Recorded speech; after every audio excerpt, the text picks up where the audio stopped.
S'crow is here. Hello, welcome. We have completed the MSQ of Dawntrail, but there's still some other stuff to do, and there will be more stuff to do soon. For right now, the first order of business is to complete the Aether currents, because I still never did the ones in Heritage Found.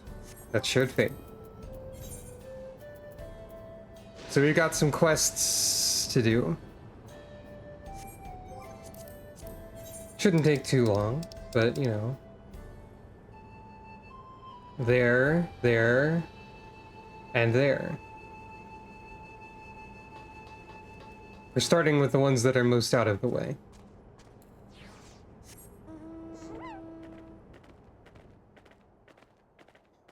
Currently, I am a machinist, because I'm very close to level 100 machinist. Is that some sort of hunting mark? Sure is. I will soon have level 100 in 4 out of the 5 roles, as far as role quests are concerned. I was trying to figure out what to do the role quests with first, and I think tank makes the most sense. Just because, like, that's what I went through the game as. That is the most canon of S'crow jobs, maybe. So we'll see. What's going on over here?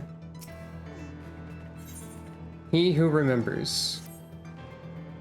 Now here's a face I haven't seen around these parts before. Huh.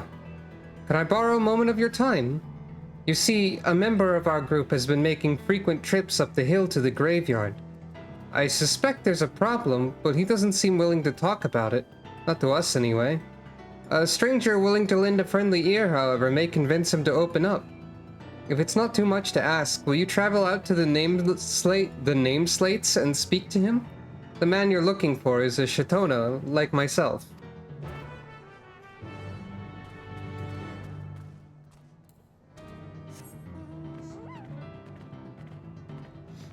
Also, I do have the riding map here, so I am allowed to use the alpaca without flight and still move quickly.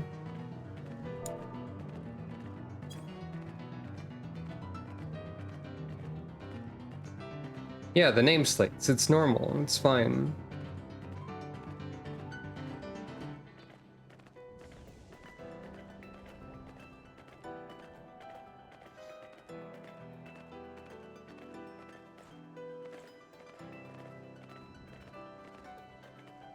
Featuring the singular house.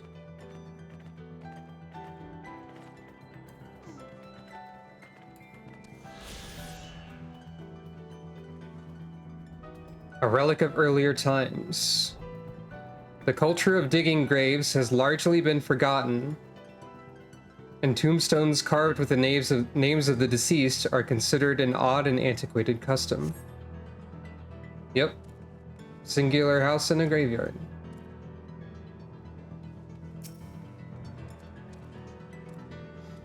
I must admit, this is not the sort of place one expects to make idle conversation with strangers. Are you one of those travelers from beyond the barrier everyone's been talking about? Nod. That explains why I haven't seen you around. Let me ask you something, outsider. Have you ever visited a grave to pay your respects? Yes. Sure have. Honoring the dead is a common aspect of many cultures, I suppose. In that case, perhaps you could help me with something. Yeah, it's something, alright. Take a stroll around the area, and if you happen to spot any particularly grimy gravestones, I ask that you wipe them off. It's a lot of work for one man alone, so your assistance would mean a great deal to me.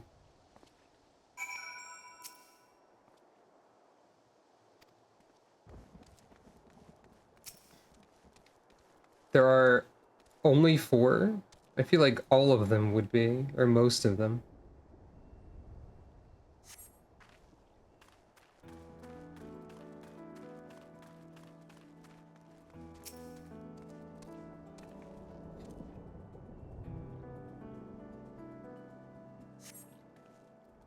Maybe.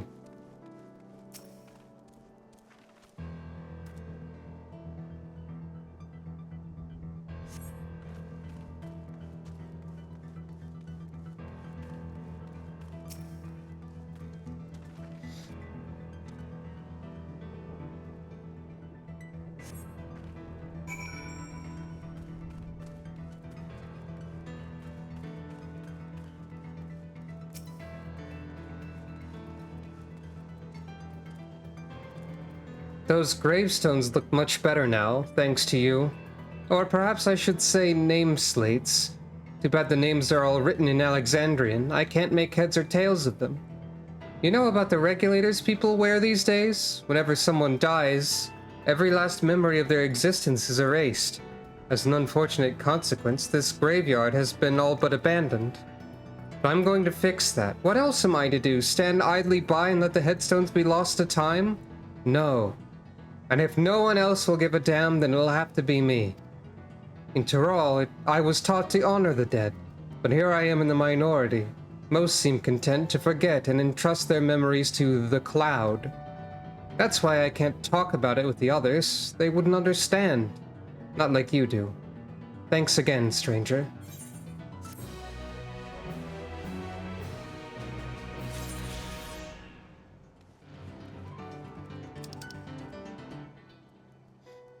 You know what? I guess that makes sense.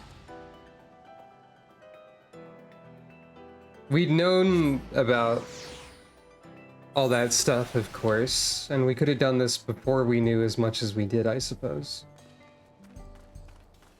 But, like, we didn't see an abandoned graveyard before. Pardon me, adventurer, but might I trouble you to lend me your aid? I've found myself in a rather troublesome predicament. Earlier today, we were sent a soldier and asked to test out its improved combat functionality. Hello, welcome. I asked a hunter to take it out on patrol, but not long afterwards I lost contact with him completely. I know the signal is weak out there, but I can't help but worry something might have gone terribly wrong. From the look of you, you can handle your fair share of danger, yes? Could you go out to the Thunder Yards and see if you can find them for me? And while I'm here, I might as well grab this other quest.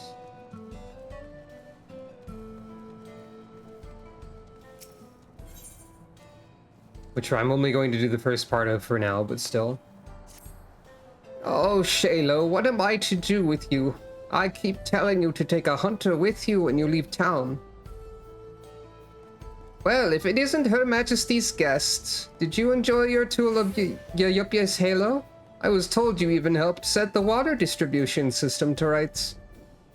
Cool level 90 gathering gear that you have. You know, I could really use someone with your talents right about now. The woman in charge of that very farm just left for the wilderness without a bodyguard. Seems to me she's investigating something, but that's no reason to put herself in danger. Last I heard, she was seen walking up the hill to the east of the farm. Could you go and make sure she's all right? Nod. Ah, what a relief. You're looking for a young Shatona by the name of Sharloki. Now off you go, and thank you, dear. I have one voice for all old lady NPCs.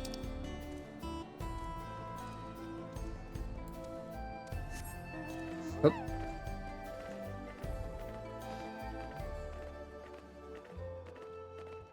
I slightly vary it a little bit sometimes. Alpak.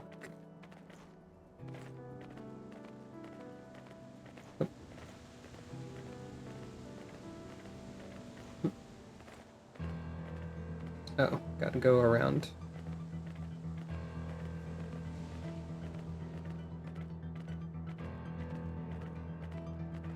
This machinist outfit is just the level 99 artifacts gear, and the only thing that's different is I changed the hat to flowers, actually.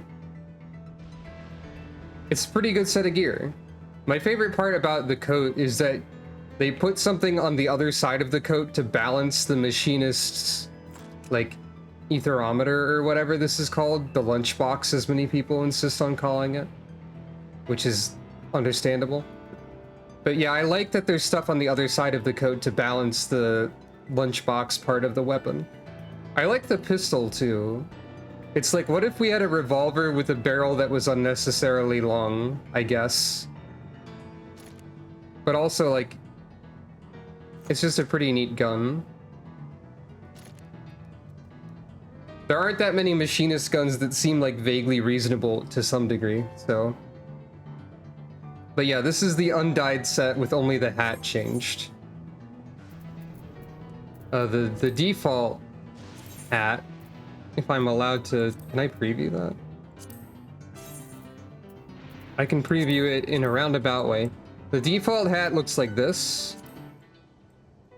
It kills my ears, and it has a single goggle part as an eye patch. It's very silly. You can toggle that on and off with the visor. I'm told that on Viera, the hat, quote unquote, works in the sense that the hat itself is not there, but the eye patch is. The eye patch goggle, which is kind of funny.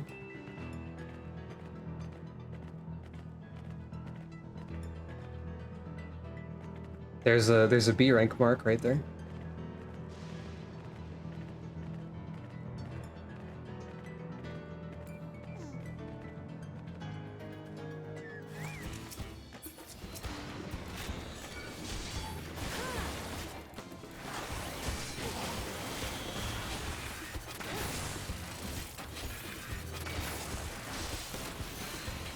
Machinist got a lot of stuff this time around. Like, they play almost the same, but they got a lot of, like, they got an extra follow-up to drill. They have another, I mean, to chainsaw. They have another stack of drill and bioblaster. Their OGCDs got upgraded.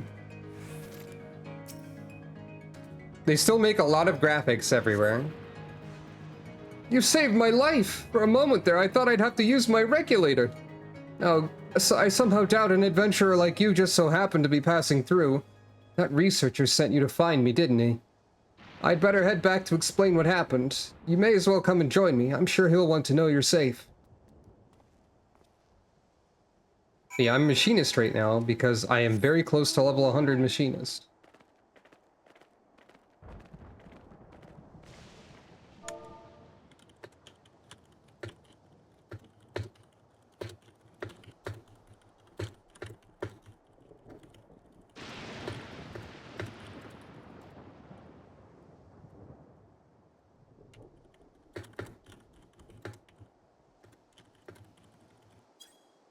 Also, I don't know how loud this keyboard is.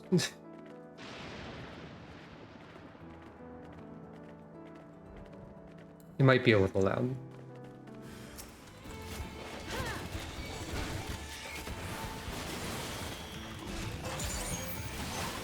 Importantly, the follow-up to Chainsaw also gives you 40 battery gauge, just like regular Chainsaw does.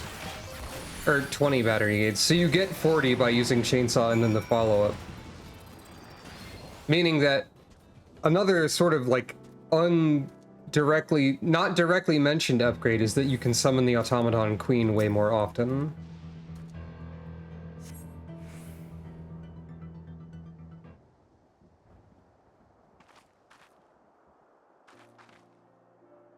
Ah, gods be good. That was the last of my soul cells. I could have really died there. Thanks for your help, by the way. So what brings you out here to the middle of nowhere?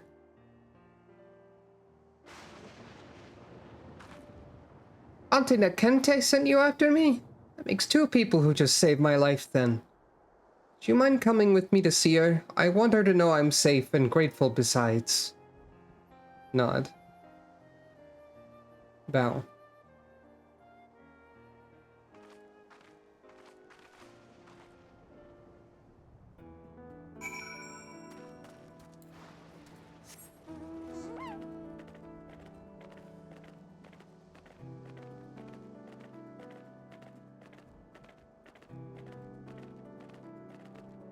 I'm just gonna teleport.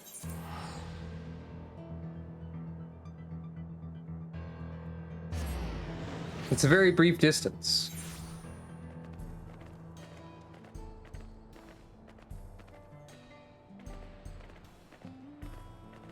Yeah. She's getting lectured. But oh, okay, I'm sorry.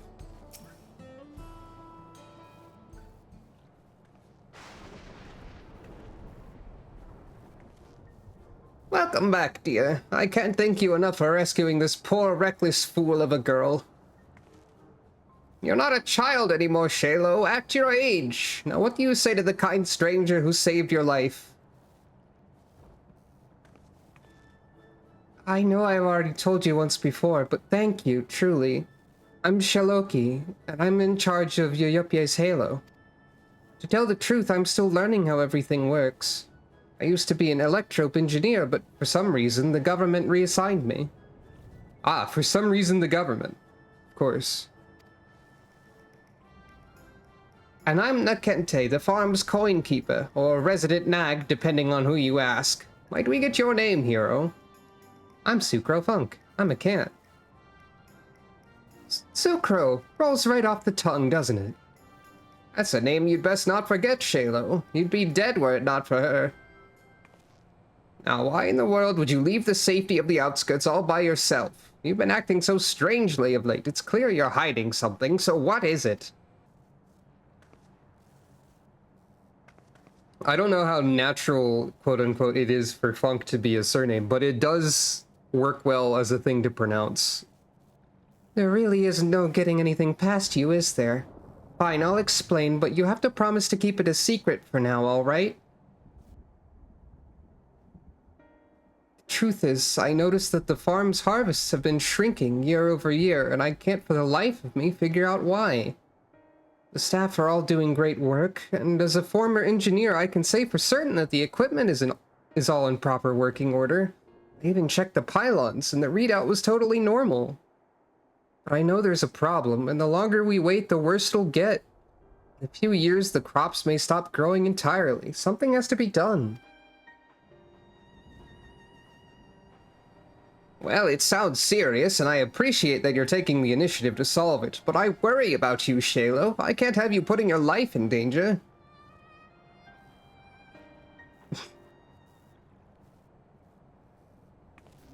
S'crow, would you be willing to help her look into the matter? Gasp. As an outsider, your idea of normal is sure to be different from ours. I reckon a fresh set of eyes will be able to spot something we can't.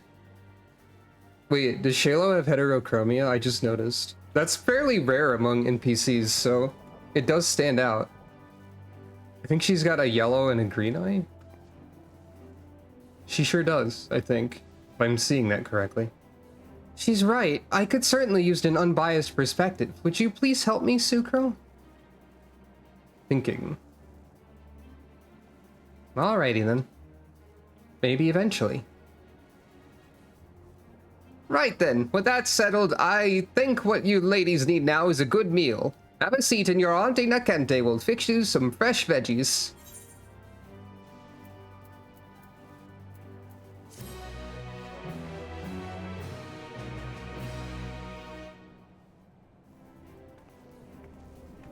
And then S'crow got vegetables. Hooray. Do you have heterochromia? No, you don't. It was a trick of the light, I think.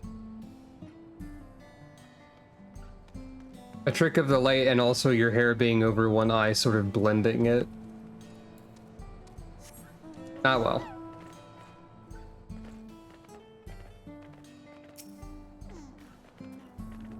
The hunter told me everything. From the bottom of my heart, thank you for taking such swift action.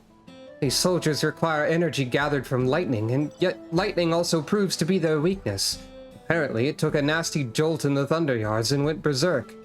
Honestly, why are they tinkering with offensive output when they could be correcting this glaring flaw in the design? Rest assured, the engineer in charge will hear all about this in my report. Sorry for the trouble. I hope this small token will suffice as compensation.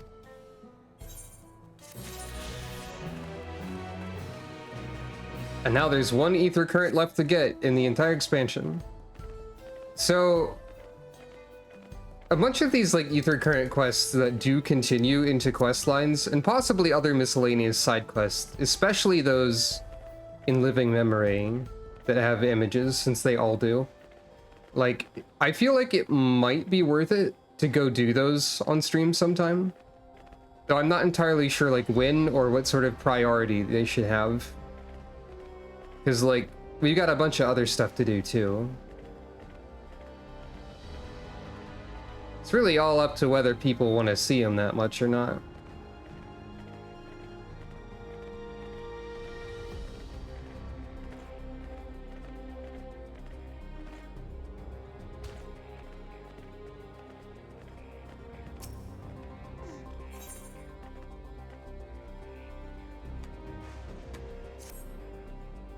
Excuse me, do you have a moment? If you're headed south, I would ask a favor. My friend went out to study the plant life and hasn't been back. He has a bad habit of getting absorbed in his work and losing track of time. Last I saw him, he was headed southeast of here. If you could just check in on him, I would sorely appreciate it. Another thing to ask, I suppose. Some of them might lead to society quests, that is a good point. But another thing to ask, I suppose, is for just opinions on which role quests to do in what order. As of right now, I have nearly 4 jobs at level 100 or roles at level 100.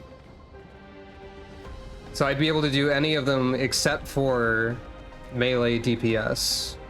And my current thought is that tank first probably makes the most sense because that's what I played through the game as. Mostly. Now this is a fascinating succulent. Its development is clearly abnormal. Proof perhaps that this species has adapted to its new environment over time.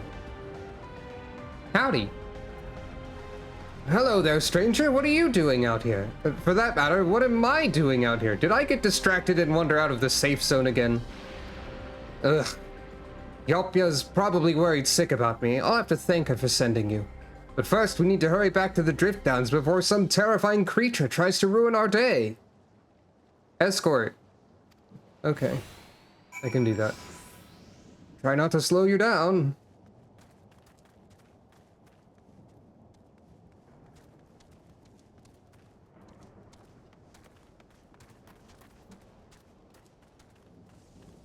You ever think about cactus so much that you wander out of the safe zone?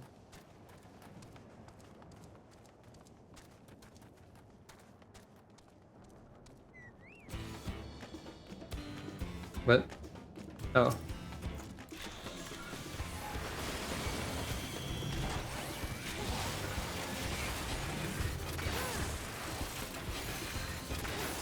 I don't think I thought about cacti as much as I should, to be honest.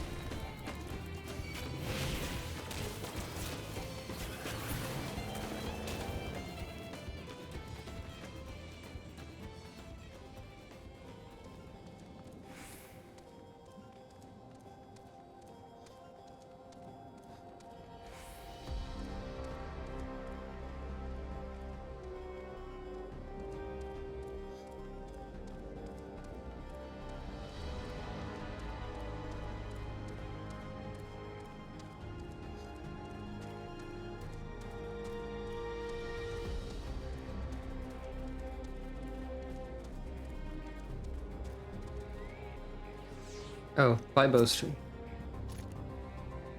I also have to wonder how to cover the society quests when those are available. Because for Endwalker, I did show like 2 out of 3 of them. But also like, I'm likely to end up in a scenario where I've done everything that exists in the game outside of Extreme, Savage, and Society quests. And I can't really do streams that are just society quests. That would be like 30 minutes. Most. I mean, I could like do those and then have like chill leveling streams or something. I don't know. Think about it. I will think about it, I mean. Welcome back. Glad to see you're both in one piece. Forgive me, Yopia. I was so focused on the plants I nearly wandered headfirst into danger. If you hadn't sent this kind stranger my way, there's no telling what might have happened. Now, I'd better document my findings before I forget. Thanks again, ladies. This zone has an unusually high instance of someone calling out S'crow's gender in its Aether current quests. By which I mean it's happened twice in a row.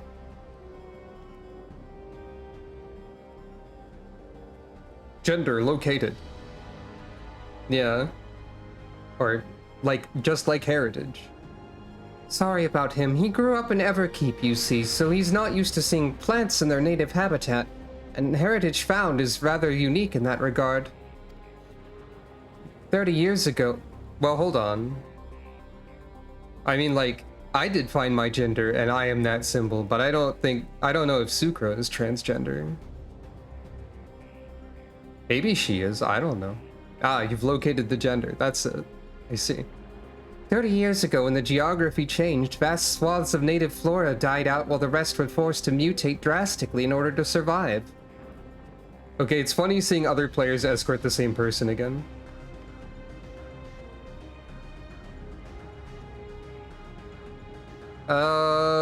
That depends on your interpretation of the various characters of this game, I suppose.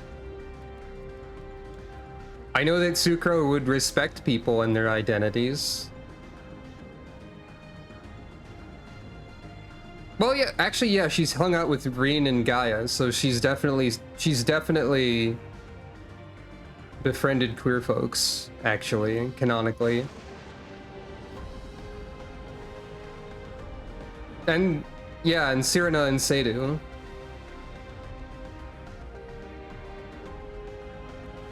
"30 years ago, when the geography changed, vast swaths of native flora died out, while the rest were forced to mutate drastically in order to survive. Worthy of studying, I'm sure. Still, he ought to know it's not safe out here. I wish he wouldn't be so careless.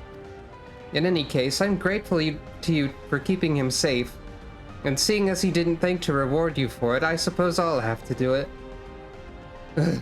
I swear he'd forget his head if it wasn't attached." And thus, Freebird, Heritage Found, and Frequent Flyer 5. By the way, if you rapidly move sideways with the alpaca in the air, it does this.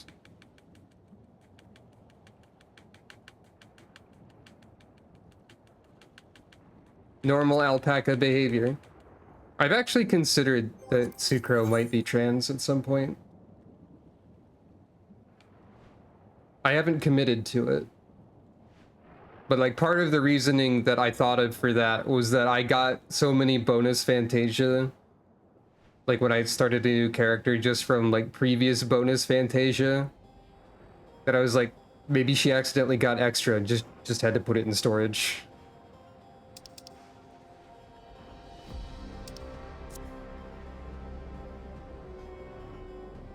But that's not really S'crow canon.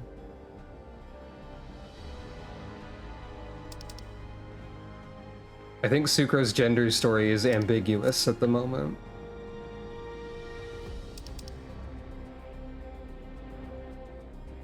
I think with most character ideas I have, I don't really define that. Well, that's true, yeah. I don't tend to define whether or not the character is trans unless it's directly important to their story, I guess.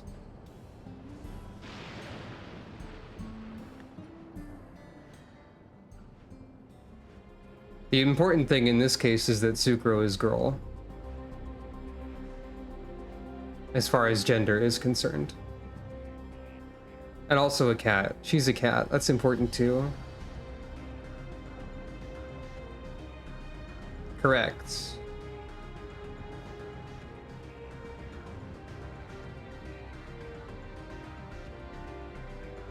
That is true, which she probably would not want to do.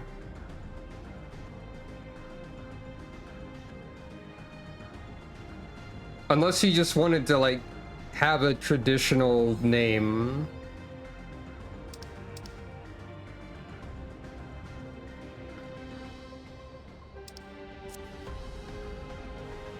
I have actually considered the idea of S'crow changing her last name as well. Oh, you can land on this. I mean, that makes sense, I guess. Yeah, chosen a name to blend in. I've considered the idea of her changing her last name at some point due to her dad sucked and then was Odin.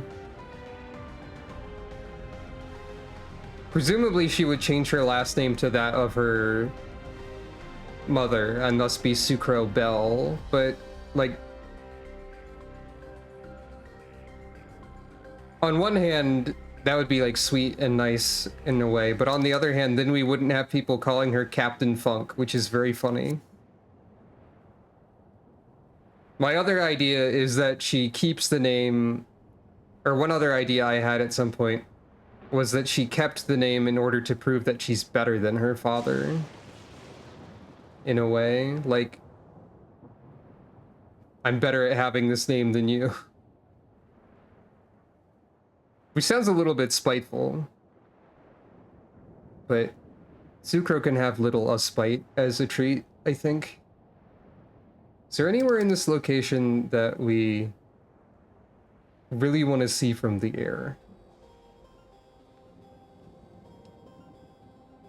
It might be cool to see Proto-Alexandria from the air. Yeah, Sufunk is kind of an asshole.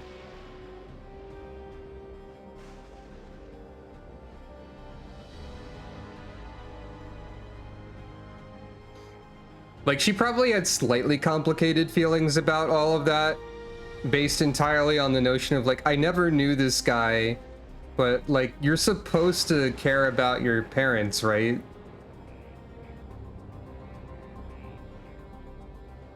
Like, even though she never knew him. Oh yeah, here's something I don't think I ever, like, walked up close to. There's just a lightning volcano over here. You know, it's fine, probably. Is this fine? Is this normal? I don't know.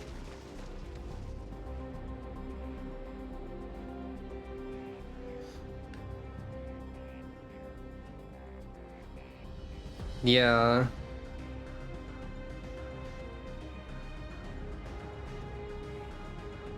It is pretty neat to look at all this from above.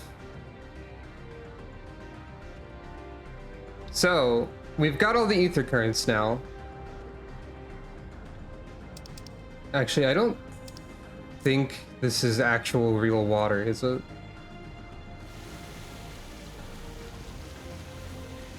I wish I could go underwater here and look around. That'd be cool. But, we've got all the ether currents now, so the second thing on the agenda is the bonus dungeons.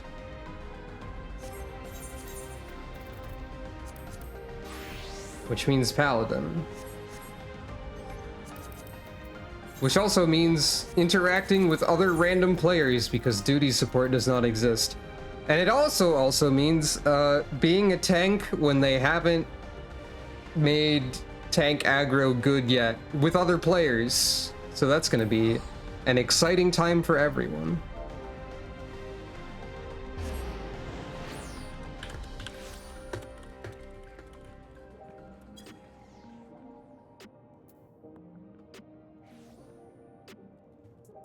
It seems that I've got this, according to several responses, and by that I mean a couple. Yeah. But I'm gonna do this one first, over here. So, I did happen to learn the songs that are in these. I haven't listened to them, but I know the titles of them. And therefore, there is a very specific reason I'm doing this one first. Hey, Nostalgia. Something stray in the neighborhood. S'crow, I've been looking all over for you. Apologies for the lack of pleasantries, but there's precious little time to spare. A curious anomaly has wormed its way into living memory, and we fear it could pose a terrible threat if left alone. Please, you must help us. Gasp? By the way, I have the Endwalker relic sword now. Wonderful. Oblivion is lucky to count you among its allies. Let's reconvene at the Gate of Remembrance then. I can explain more there. Oh, but fair warning, you may not be able to recognize me at first glance.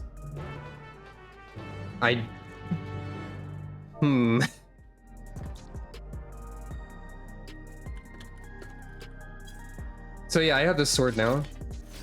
It's pretty neat.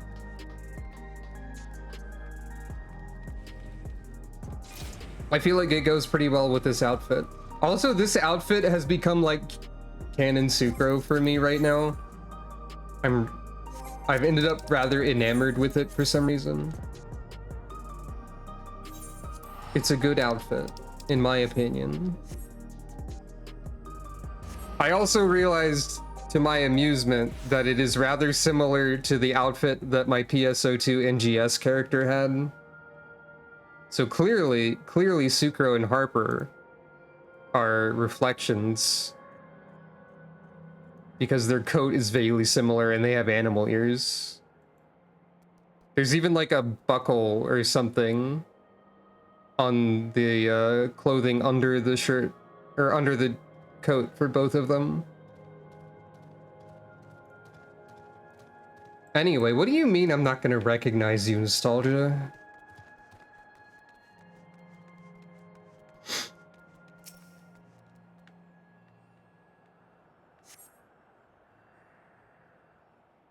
I have a suspicion.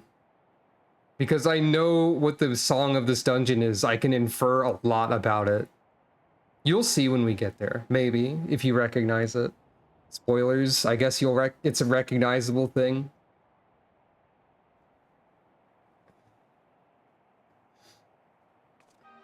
Oh, you're just in disguise. Aha, there you are, S'crow. Questioning head. Oh. Heh, it's me, Nostalgia. Surprised? A little bit. With Zeralgia gone, Oblivion's been allocating its resources to an investigation of living memory. Utilizing Kefkiwa's technology, we developed remote-controlled sentries operable from the backroom, so our surveys are both safe and efficient.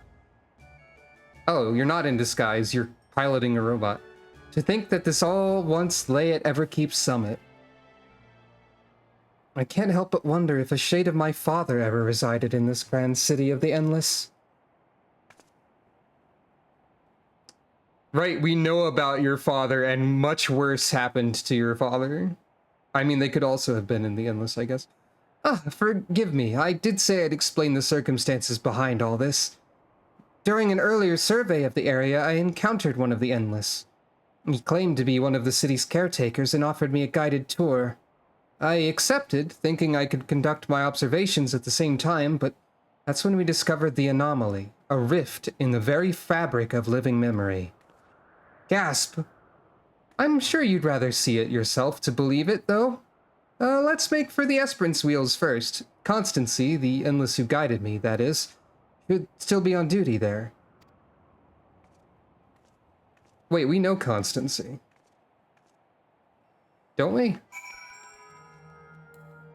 Also, it's a shame it's not nighttime right now, because there is an interesting detail here at night that I noticed, that I think was mentioned. It was brought up in the last stream, but it was daytime here, so we didn't see it. Right, yeah, Constancy was the person we ran into at the start. And never came up again until now. Unless they're still not here.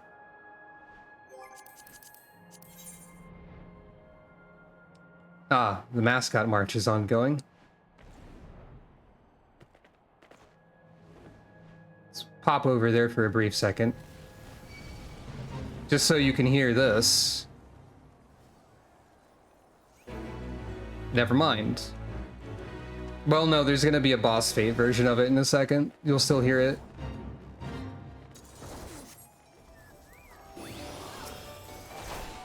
Fairy Battle from Final Fantasy IX is in this game for 3 fates.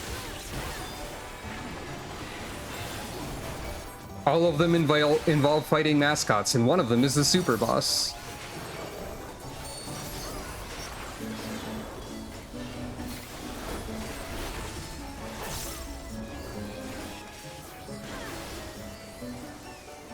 Mascot Marsh goes directly into Mascot Mayhem, and that alludes, in turn, to the super boss fate, which is against Moo the Magic, or Micah the Magical Moo, which also plays this theme, and has some mechanics in it that are vaguely reminiscent of, but not enough reminiscent of, like, there's a little bit of Ragtime Mouse vibes in that. They put them a little bit somewhere, in that you have to correctly stand on the right spaces, and then you get, there's like check marks and X signs, and that's it. That's all there is.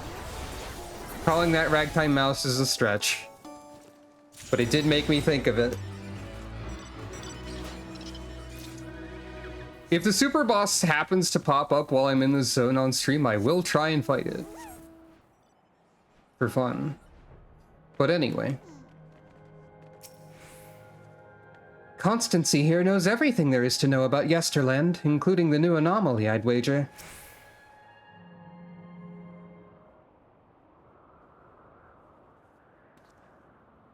A warm Yesterland welcome to you, my friend. Or should I say, welcome back. I'd not expected you to return as our anomaly-slaying volunteer. I do hope I was able to make your first visit to the Gate of Remembrance a special one.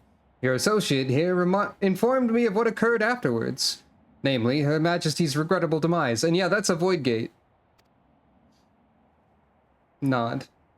You needn't fret. I harbor no ill will against you. I, for one, would not wish to remain endless at the cost of such terrible sacrifice to worlds beyond. Though your efforts saw the city's terminals deactivated, I somehow remain. Still, I am grateful for my survival, as it allowed me to discover this peculiar phenomenon. A lost district of living memory lies beyond this rift you see. Gasp. I previously informed you that our beautiful city was comprised of 4 areas, but this was not always the case. Numerous others once thrived, until one day our reality was irrevocably altered in an attempt to bridge our world to others, and several districts were consumed in the process. Among the areas lost was a resplendent amusement district known as Dreamborough. This rift, however, allows us access through its streets once more. Probably, yeah, Ice and Lightning. We took a cursory gander at the place for ourselves since we were curious to know what became of it. But there's nothing amusing about it. Quite the opposite, actually. We were promptly chased out by a horde of angry ghosts. After decades disconnected from living memory's ether supply, we must assume that the endless who resided there are no more. The once idyllic atmosphere has been marred by a dismal shroud, and I dare say our poor Dreamborough has warped itself into a place of nightmares. Yeah, maybe not lightning, but probably ice, and, you know, maybe light and dark also, actually.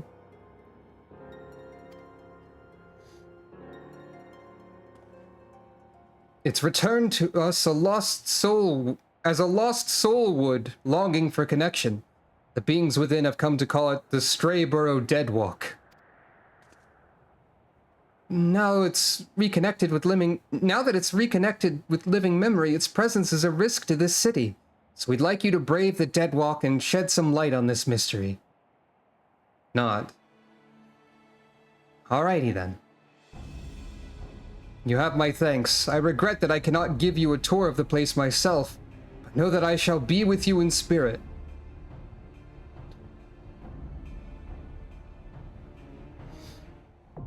The Strayborough Deadwalk, now accessible.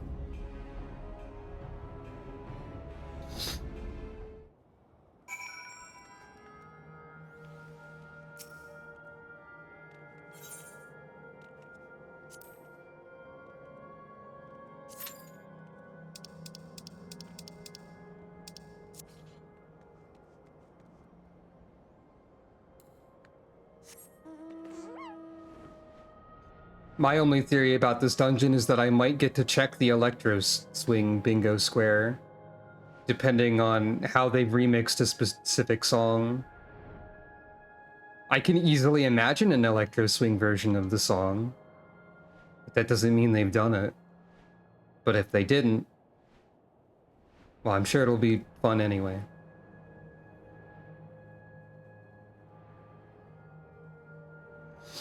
Acrocat. Wonder, it says less than 5 minutes, so hopefully it shouldn't be too bad. I can always try as Scholar as well if it turns out to be way longer than 5 minutes for some reason.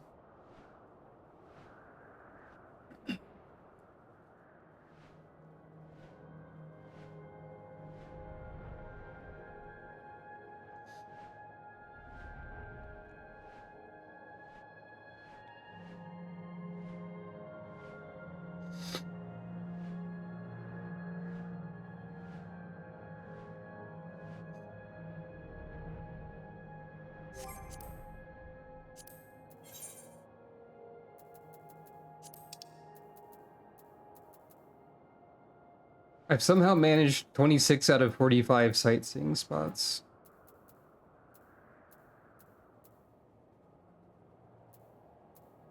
There's only 2 here that I don't have.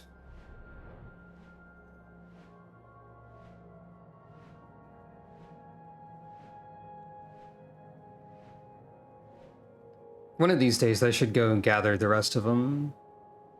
I think there's like a title for the Realm Reborn ones. I don't know if anything else gives you any titles or anything like that. Oh yeah, that reminds me, I can change my title from Makai Sage if I want, because I finally got all of the sword horses. So I have no reason to have the Garo title equipped anymore. However, while I have no mechanical reason, Makai Sage extremely sounds like Toho words to me, so it still has a benefit to it. Both of those words are Toho words. You can combine them together and pretend they're like more Toho words. Cannot land here.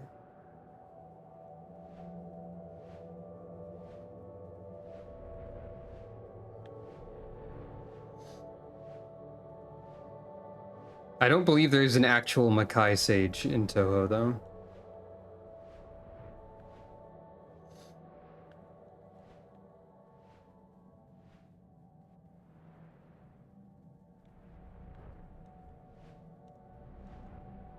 I think they should make more places like arbitrarily possible to land on with flight for no particular reason.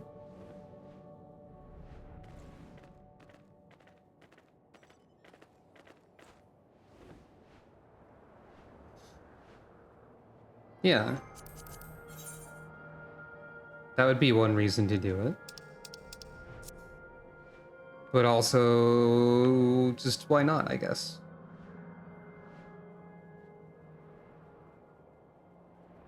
I think I would prefer to do this dungeon as a tank, but I can do healer if we sit here for long enough.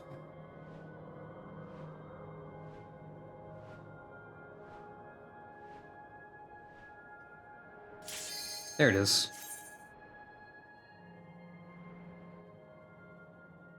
True.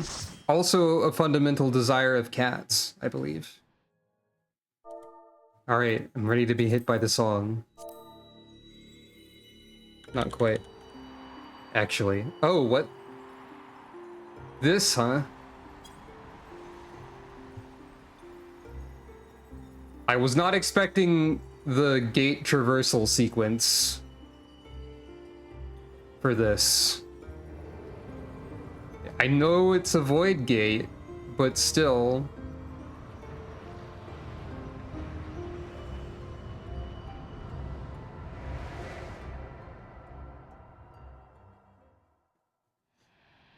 That seems reasonable as a theory, based on what we know.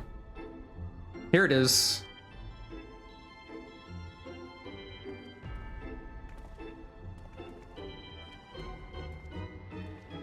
Welcome to the other FF9 remix. You know what? I should have expected it to be more like this instead of Electro Swing. This is the theme of clown. Clown. 2 of them. Clown. In fact. Welcome one and all to the land of waking dreams and nightmares. Please form a single file line as you enter.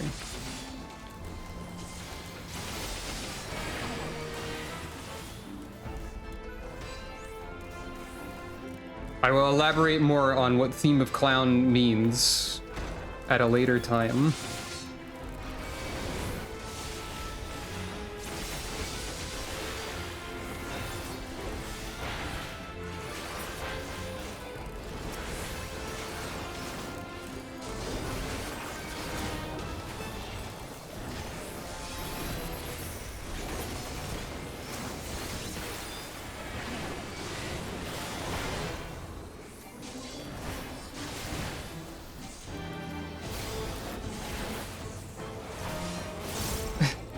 Guy, it is kind of that a little bit. Stray burrows open for all eternity. Answer your heart's every desire and dream your days or your life away, by the way.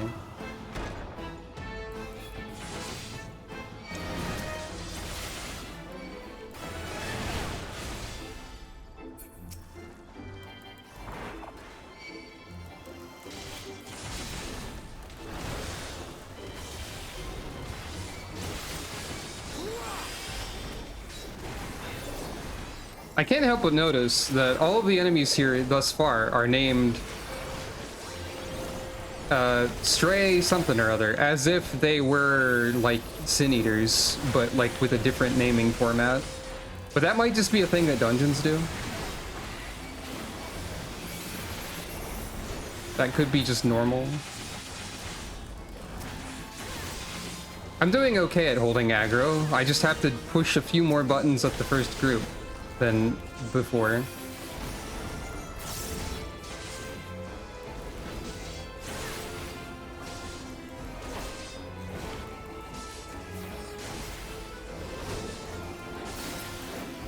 Hear ye, His Royal Headness Leonog the First graces us with his presence.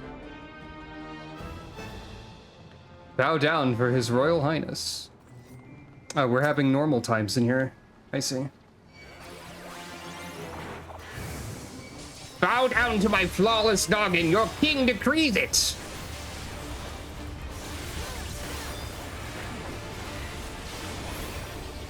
Oops, I used Holy Circle. Join us and be crowned in splendor! Okay. Behold, your noggin is made new! Yeah? 'Tis our duty to seize the nogginless.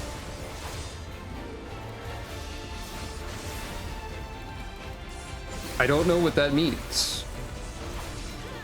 Little lords, little ladies, let us proffer our heads in friendship.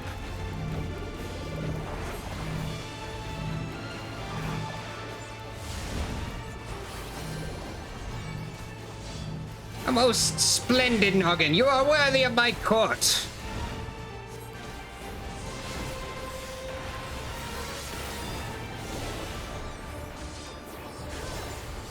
Somebody died.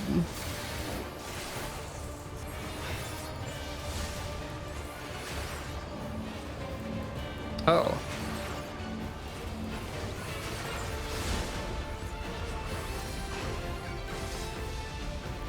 Uh-oh.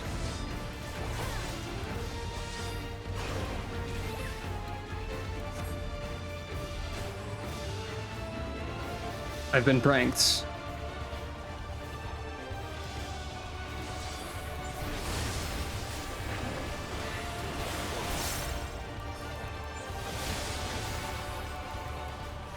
I shall not rest until my every subject bears a beauteous noggin. Ah, Christ.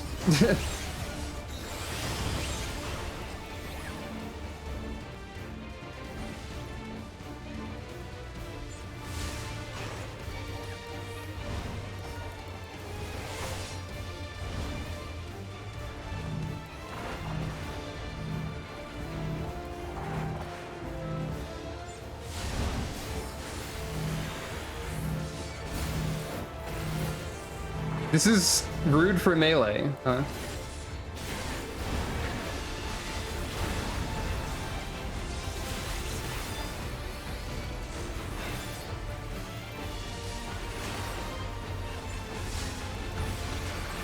Apologies for breaking character, but perhaps it's time you stopped resisting. There are limits to my patience. Please just let me kill you! Let me kill you!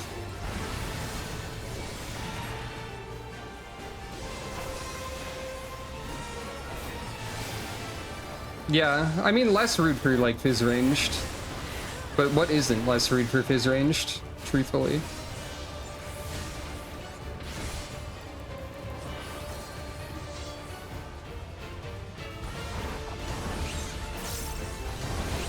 Their hitboxes are a little bit funky.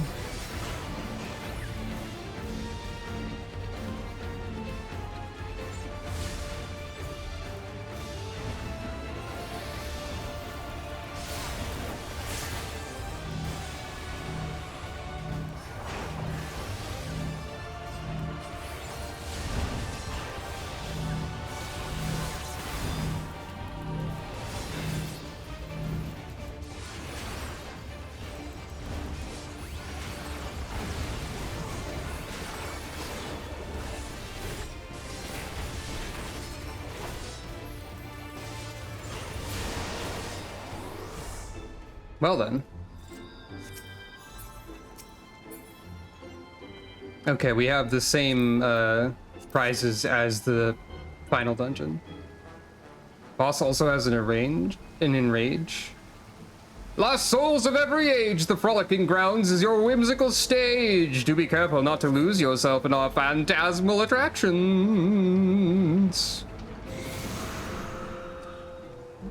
Oh.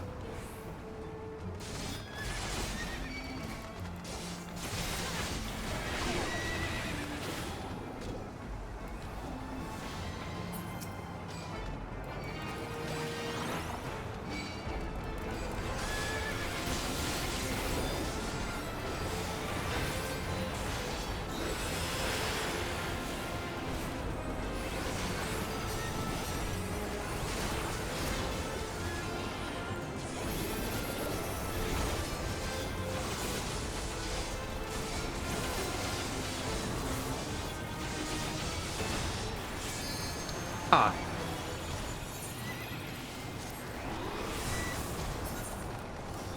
I don't believe that was... I was using my mitigation, so yeah, I was doing my part there.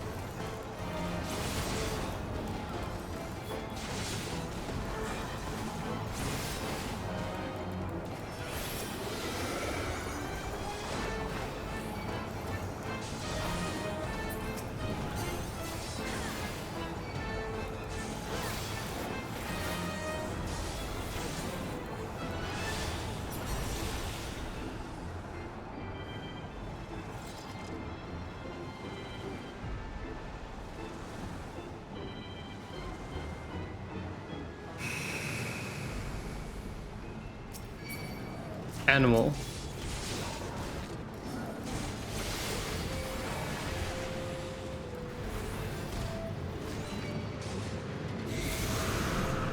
Many things are having a time in this realm, I believe.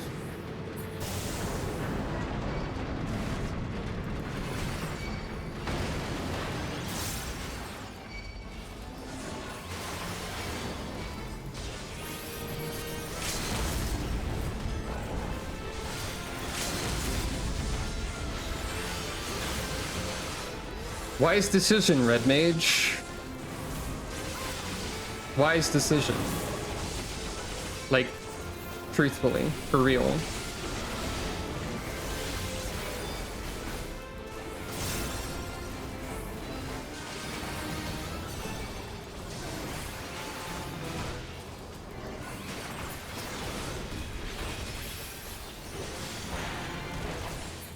Also, stray hand? You know, normal. Oh, there's still an elephant. Attention all dreamers, you're currently invited to Jack in the Pot's Enchanted Tea Party. There are lines on the floor. Hello, Jack in the Pot. Greetings, goodly guest. Your tea awaits.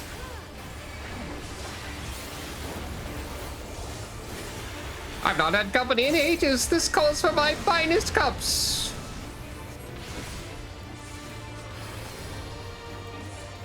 Mm-hmm. So you're possessing that one.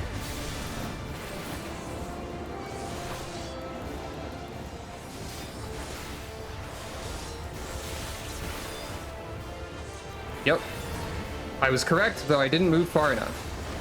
Here's a frightful toast to you and yours.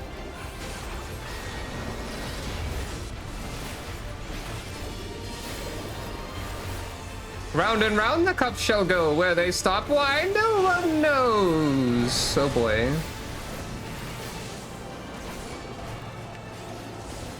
Yeah.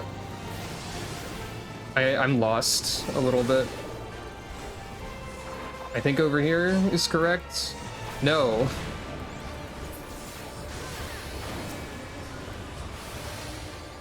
Drink all you like, I guarantee my brew is to die for.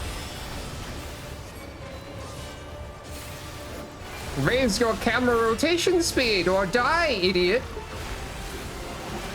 Lamau.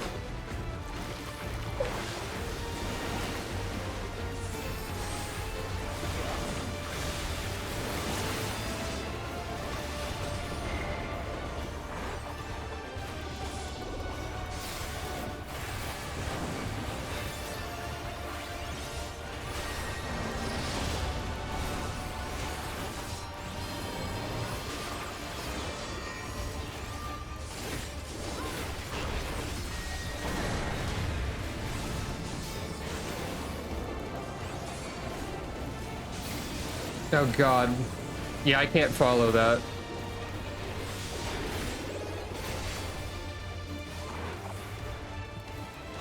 You guessed wrong, dummy! Go to hell!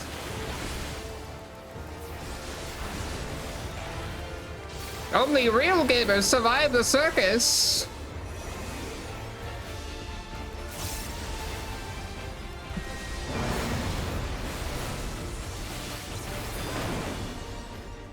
Well.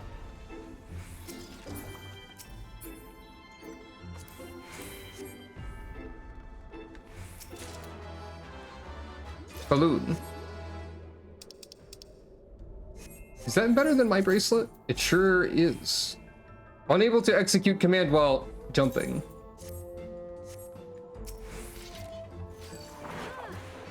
You've entered the endless house. Fear not, for I shall guide you through its haunted halls. We mustn't let the dolls miss out on the fun. By the way, Kalka and Brina are here. Do you remember them? What do you mean it's the wrong Final Fantasy to reference right now? I don't know what you're talking about. Oh dear.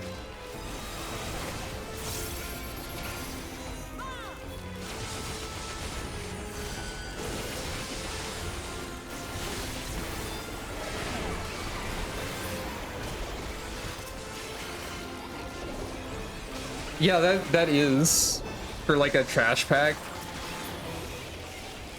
Don't mess with Dawntrail, apparently.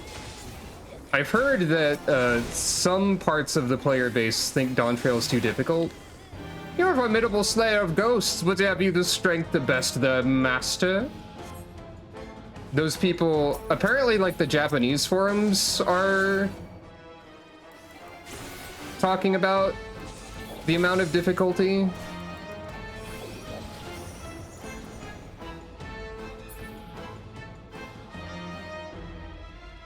That's what I've heard.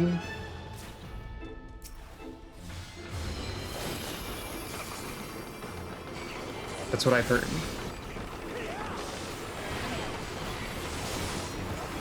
Oh.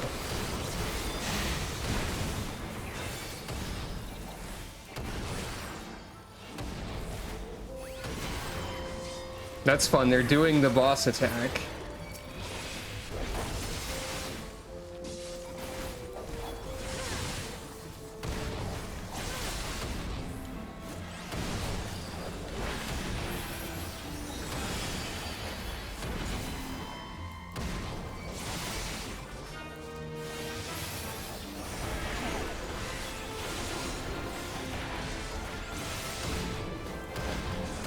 I think there's a cone gaze elsewhere in Dawntrail, but I might be imagining that.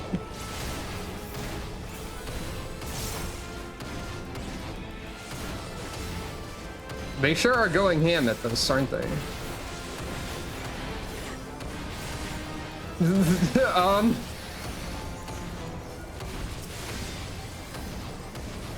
Heal check.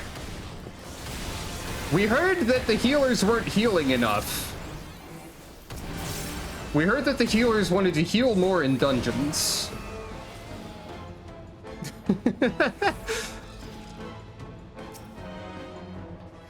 Beyond this hall lies Traumare, Lord of Nightmares. Heed my words, and together we shall end his reign of terror. Oh, wait, you want to end the reign of terror? Fascinating dungeon. There are lines on the floor. I keep thinking about there are lines on the floor, because it seems to be true. That wasn't even a boss, that was a trash pull that had hands.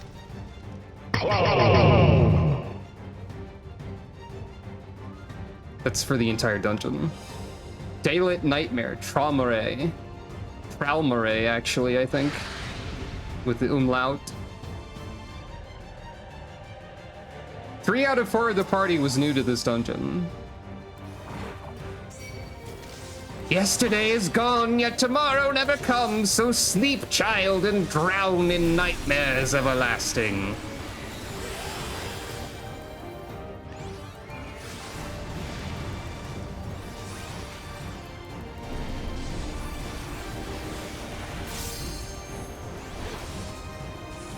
Hey, isn't that like the sort of attack that like final bosses do? Defy me as you wish, it will not wake you from this misery. Allow me to offer my aid, step into the light and become as a ghost to pass through all things corporeal.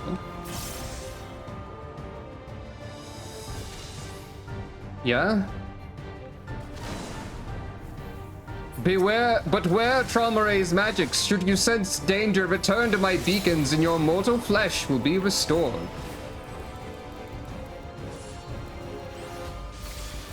I was supposed to stay. Okay. Uh-oh, the healer's dead. We have a red mage though, it's okay.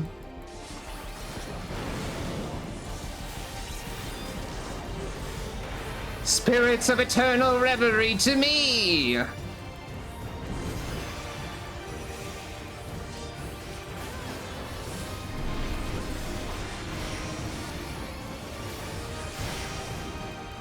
I didn't notice you were doing the ring. Ouch. Uh-oh.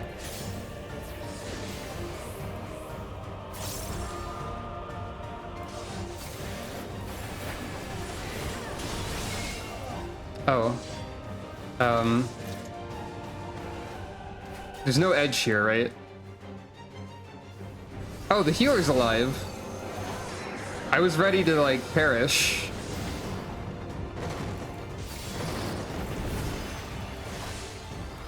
Healer, why did you revive the Pictomancer first? No.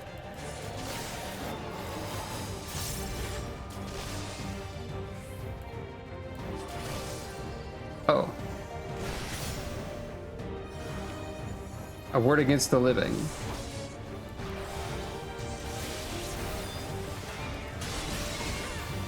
Healer, no! Ghost Crusher, that's the ward against the dead, right? No, that's just a... Uh-oh.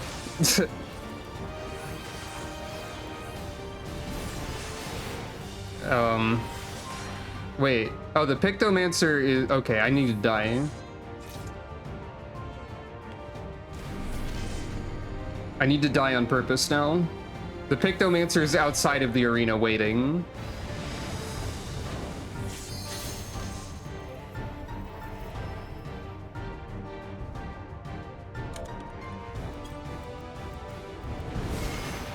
Oh. I'm trying to get killed here. There we go.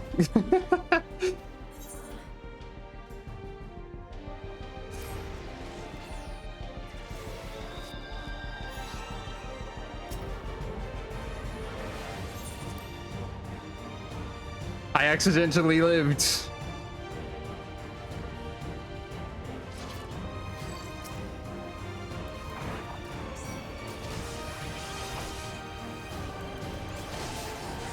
Yeah, there is a Kingdom Hearts vibe to all this for sure.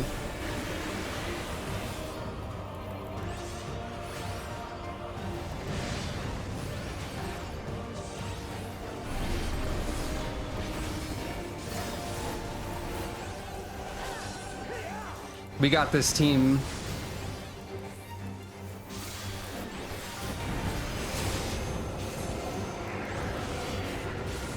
So I'm still not entirely sure what this actually is for. Like, I assume, I guess you have to break the tether by going through the walls. Ah, right, yeah. You gotta break the tether like this. Right. I don't think I broke the tether enough before. Now we go back to Mortal because you're doing Ghost Duster.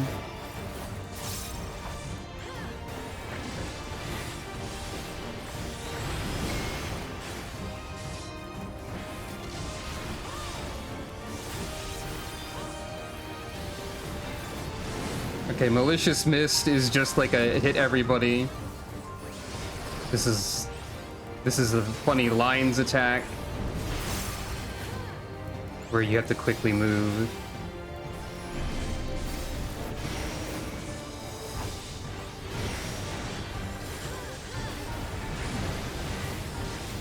I didn't notice you were doing that again. Ward Against the Living. Gotta ghost it up.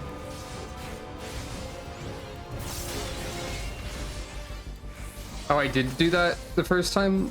I don't think I fully remembered what breaking tethers was about. Okay, we're doing this again.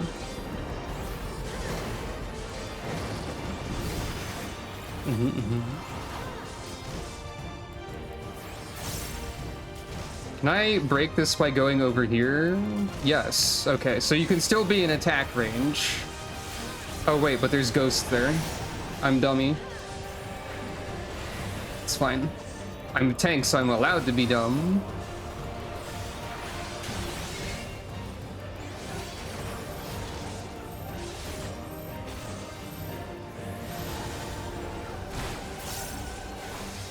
I also didn't notice that that was a line stack before. Okay.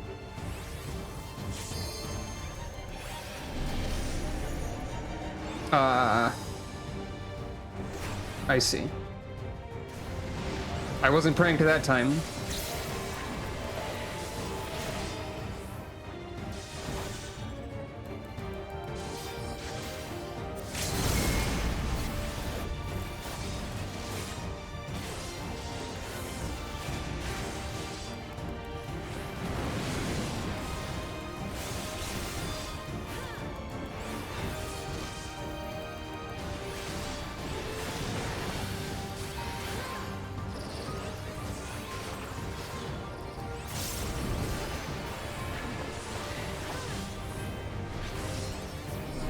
Oops. It's fine. You still have enough time to move. Oh, whoop. Nah, no. Oh. Uh-oh.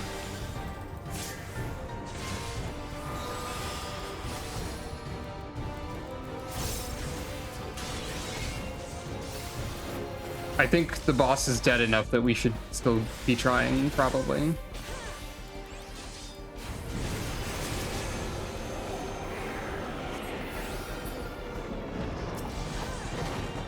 Rare use of clemency, though I think the healer had it already dealt with, so it didn't matter.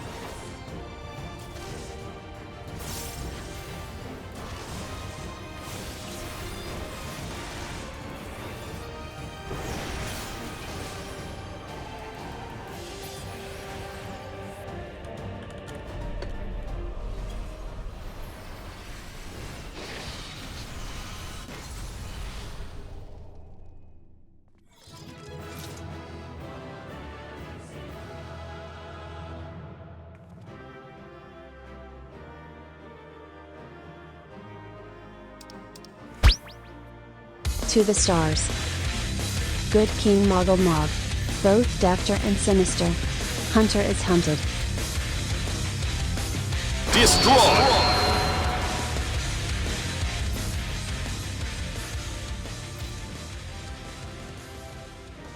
Also, look at all the smiley faces around the arena.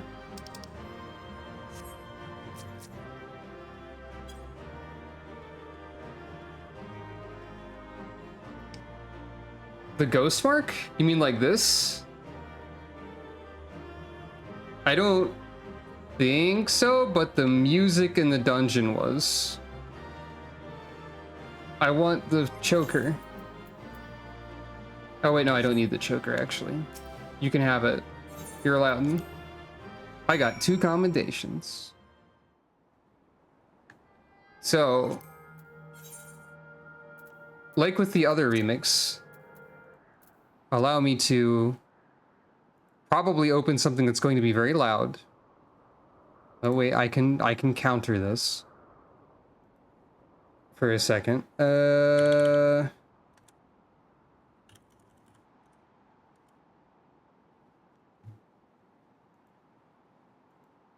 So I can mute Firefox briefly. And then back on. Here's the original version of Court Jesters.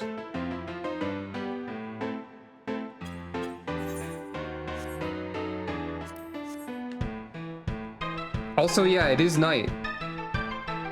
So in the meantime, I can point out that at nighttime there are just clouds of reminiscence around the place.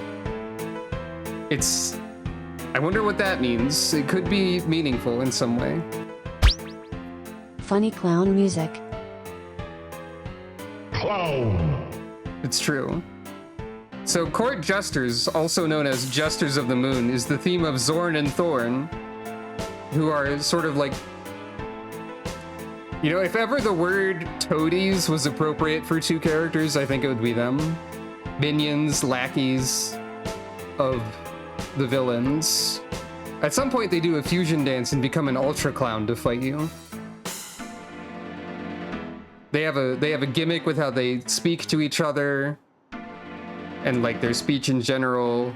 They're like comedy villains, but also they do some messed up stuff like Zorn and Thorn, like thorn, like a thorn in your side.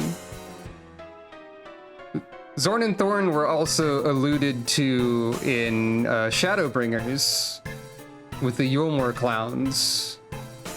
So, interesting that Court Jesters took this long to appear in the game as a song. Also in Gimlet Dark. Well, I mean, you can't say that any given pair of a red and a blue is Zorn and Thorn. But in Yulmore, they're specifically clowns. Like, red and blue pair is just a common fiction trope, I guess. Melted Gemini, is that the name of the clown fusion? I forgot.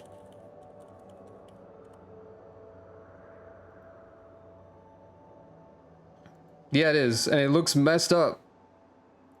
You also get to see the clowns, like, not only do they merge into a nightmare creature, they also, like, do a summoning ritual to extract the eidolons from people in, like, a nightmarish display twice.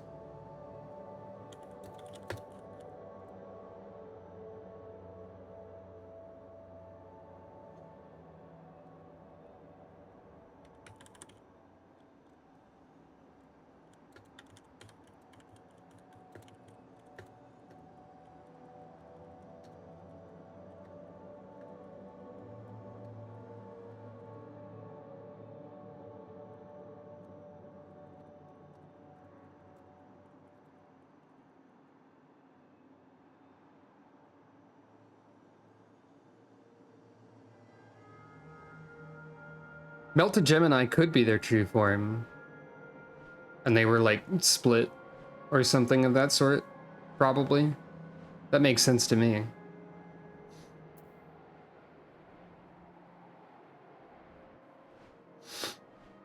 Also, calling them friends is a bit of a stretch sometimes because they do argue with each other. I mean, friends argue with each other too, but...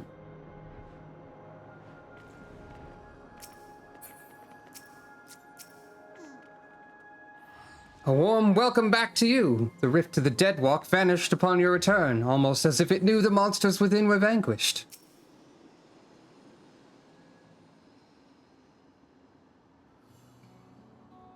You're back. Was the Deadwalk as haunting as we expected?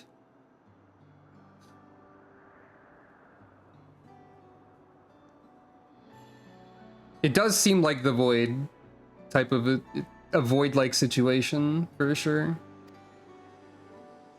There were a lot of clowns. Let me get this straight. You met a disturbed mascot, attended a twisted tea party, were assaulted by a sky wheel in a merry-go-round, then fought for your life in a haunted house? The Endless House, to be precise. And with that, my suspicions are confirmed.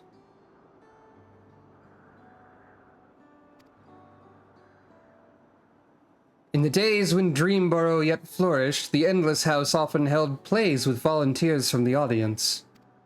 These volunteers would be cast as the story's heroes and tasked with rescuing a captive princess from Tralmaray, Lord of Nightmares.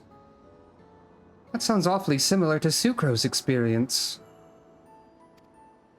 Nod. Precisely. Thus, I believe the Deadwalk's monstrous residents were given life by the lingering memories of the Endless who once called it home. As its name once implied, the district was built for those Endless who loved to dream. The theme park itself likely gained a mind of its own. Over the years, perhaps it too harbored the hope that a hero would grant its former citizens' final desperate wish for freedom and for home. So as I understand it, when Queen's Fiend and Zoralja first attempted interdimensional fusion, a few areas within living memory suddenly vanished into the rift, including Dreamborough. And as the endless souls within began to fade, their memories and desires fused with the very essence of their home to turn the Deadwalk into what it is now? Nod.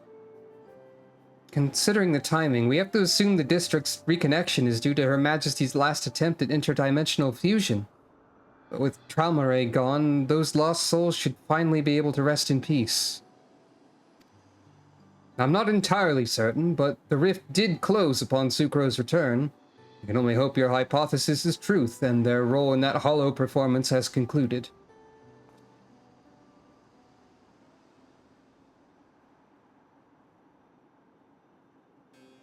As has mine, I suspect. Long as I served as a guide, eager to bring joy to every visitor who passed through living memory's golden gates. But I see now why I remained. I was meant to perform this final act of guidance, to lead you both to those lost dreamers. I do not wish to dampen the mood, of course, so I shall take my leave, but I could not be prouder to serve my fellow citizens. I could not be happier that you were my final guests. Farewell, my friends, and thank you. Truly. Bow.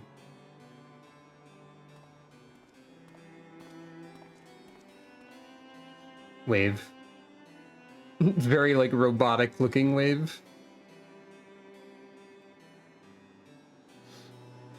I pity him, but I think it's best to let him go. We should return to Solution 9. Your good deeds still need to go rewarded, after all. I'll meet you back there, as my real self this time. Nod. So you can get the Orchestrion roll for that song from that dungeon, I believe. So you too can have a clown house. If you want.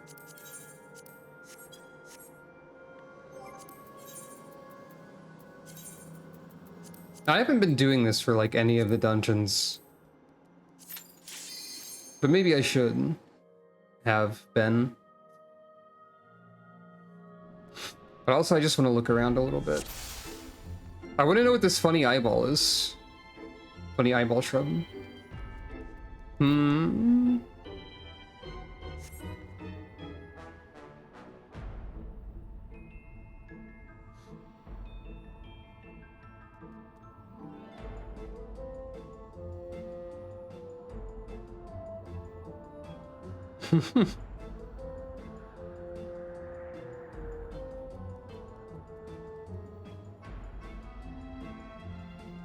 I agree with this co-host post. It is a good post, I think.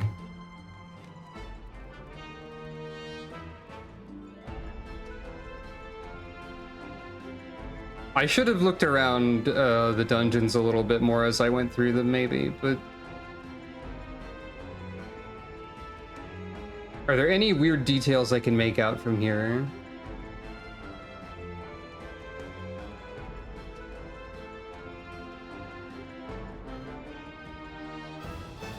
Oh, I didn't look at the weather. Dimensional disruption. That's interesting. I mean, it makes sense. Always look at the weather.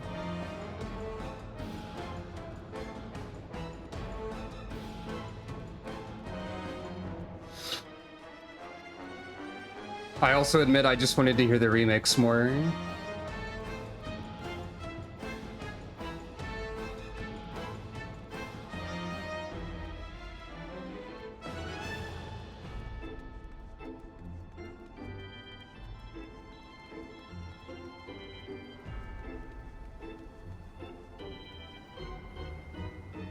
And we didn't get to appreciate all of his topiary artwork.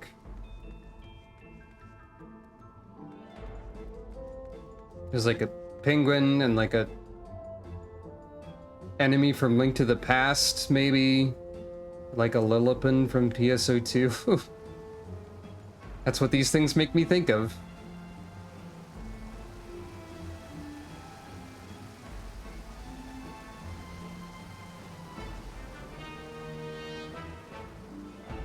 They're a little bit dark matter, yeah.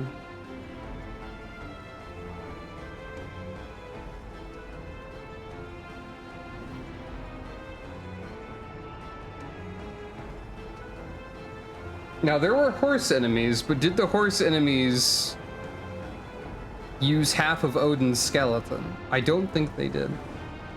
Bumper cars are indeed having a time. Also, they're funny bears in nightcaps.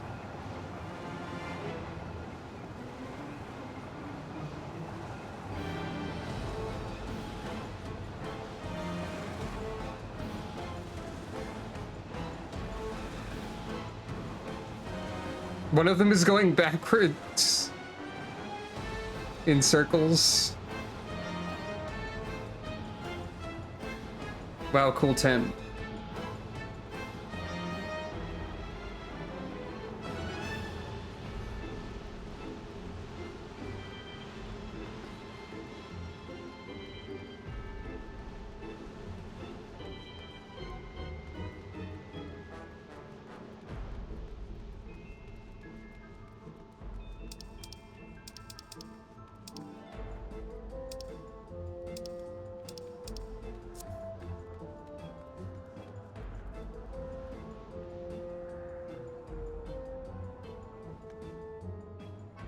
Ah, this is welcome. By the way, something that was pointed out at some point is that the text used in Solution 9 is like the same as the font used for the Ancients. Yeah, that'd be neat.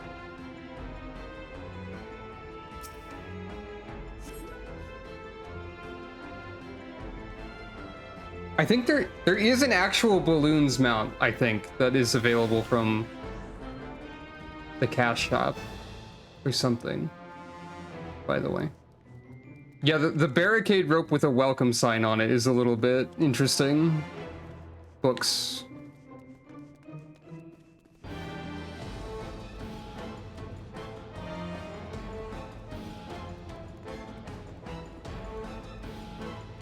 While I'm doing this, are there any other dungeons that you think we should take a close look at? Oh, the windows are shuttering.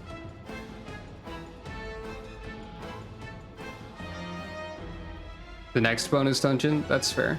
Oh, there are many pictures. on the wall of living memory. By many, I mean like 3 of other districts that we have seen.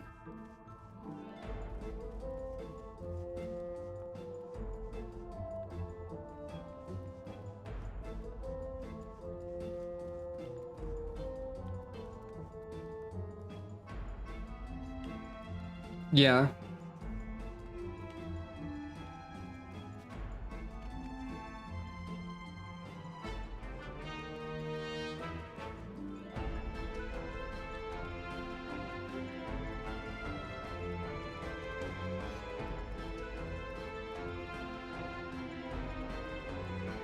Oh, there's like an extra area over here. I guess enemies probably came from here or something. I don't know.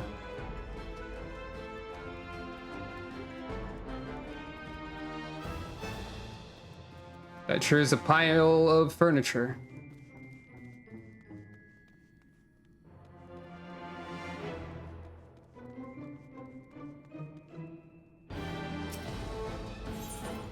I was also expecting that, at least at first.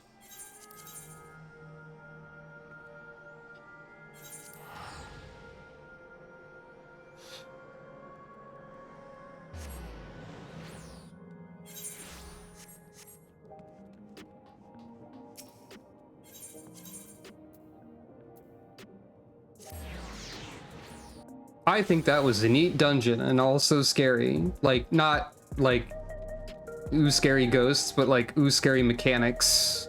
Oh, this dungeon got hands, etc. A job well done, S'crow. With the Deadwalk anomaly taken care of, Oblivion can return to its regular surveys of living memory. We'll have to decide carefully how best to handle the former haven of the Endless, but I do know one thing for sure. It's our duty to uncover the mysteries at the heart of living memory, what it was made for and what horrors kept it running, so that we never repeat those mistakes. I'd like to think that's what the lost souls there would have wanted as well, and that's what'll drive me forward. Thank you again for your help, and safe travels out there.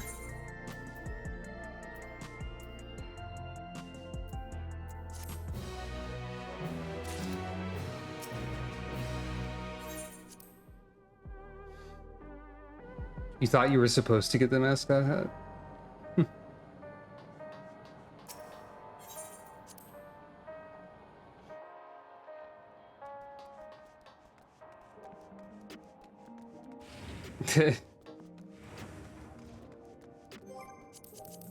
And the other dungeon is in Tuliolo.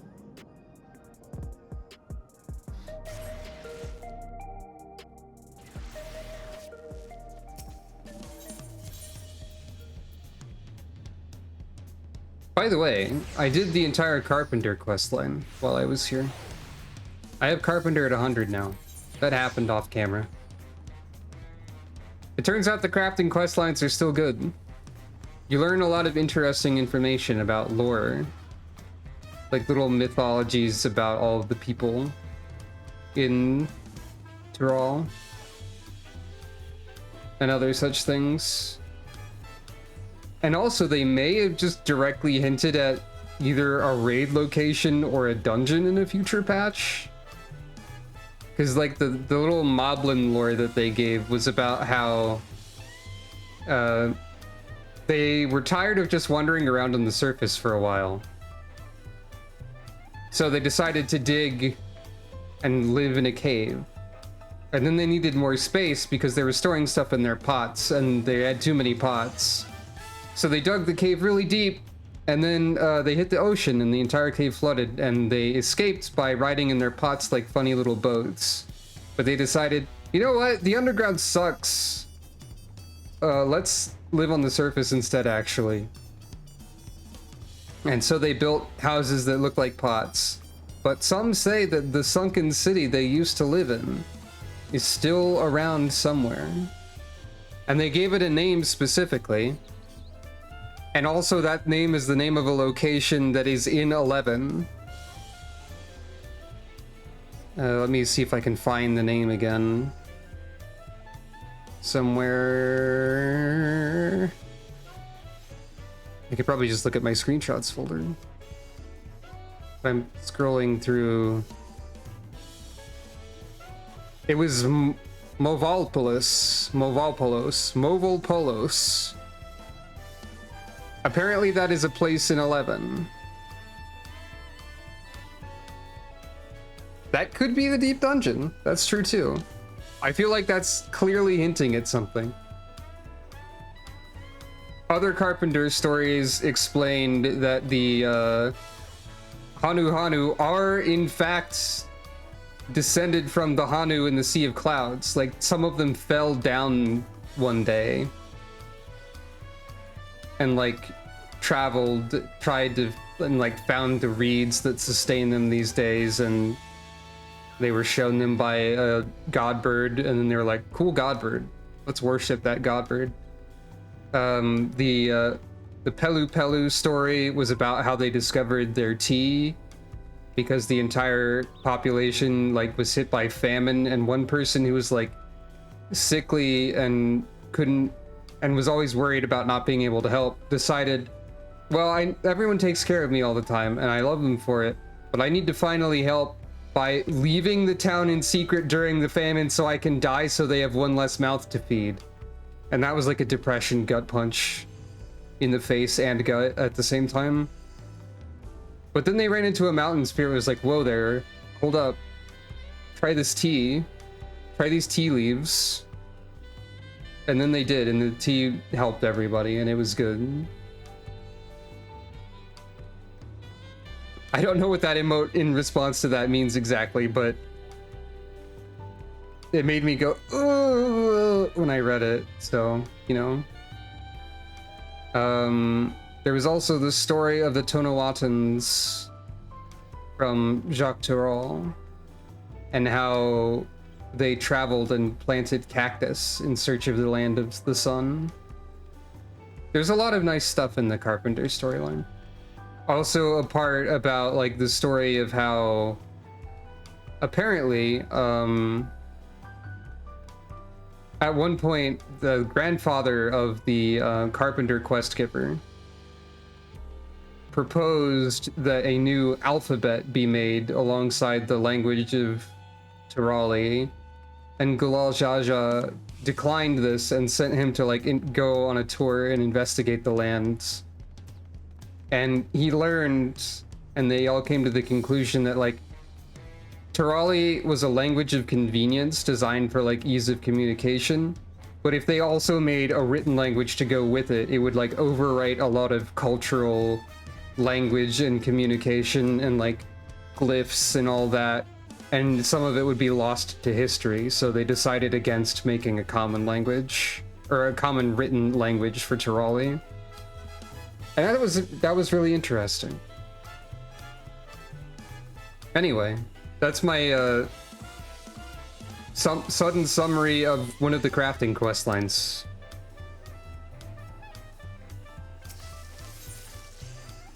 What belongs in a museum, though?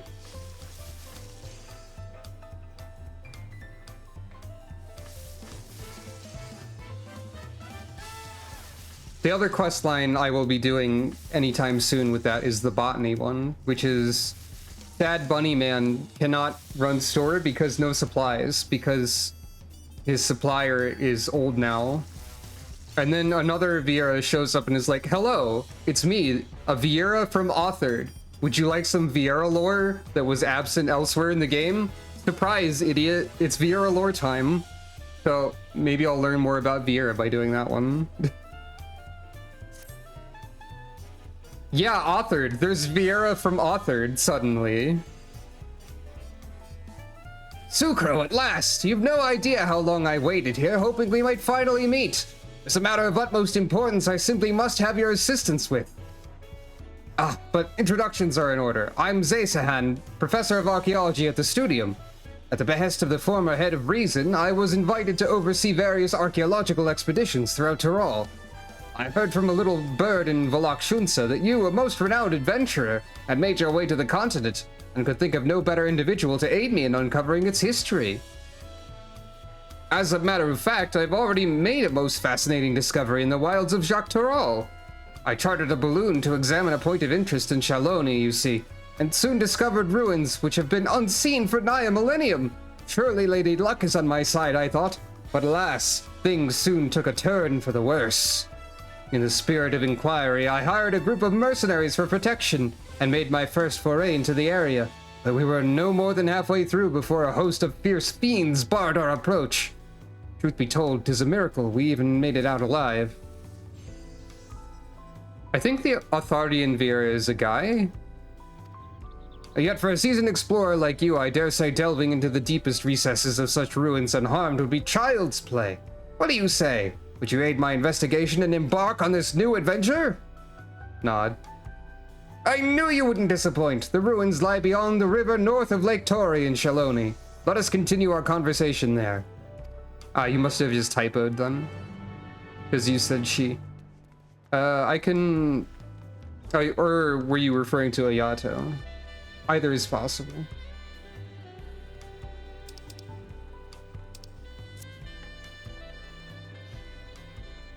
Okay, fair enough. But since I started that, I can walk over here and see said Authard Viera somewhere. Yeah, here's the quest giver. And here's the Authardian Viera, Uvlo.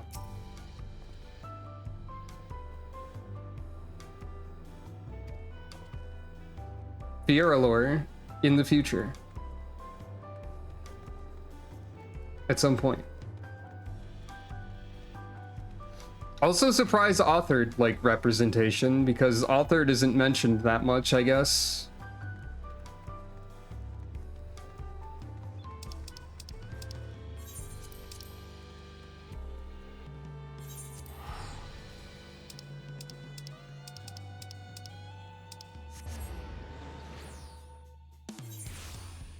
Surprising occurrences all around.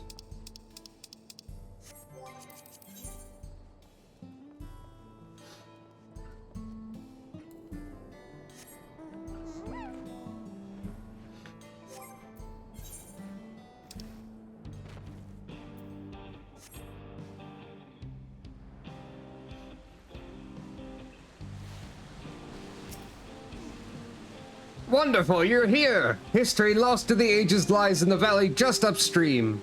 It's a landscape unlike any other, teeming with sabbatenders of all shapes and sizes. I call it Tender Valley. Doubtless, the ruins have remained untouched for all these years due to its barbed environs. After all, none would wish to become the victim of their thousand needles. Though I believe the ruins nested deep within this valley to be Yakhui in origin, a closer inspection revealed motifs even I could not recognize. There's a new discovery waiting to be found within, I'm sure of it. Alas, the defense mechanisms protecting it were far too much for the mercenaries I hired.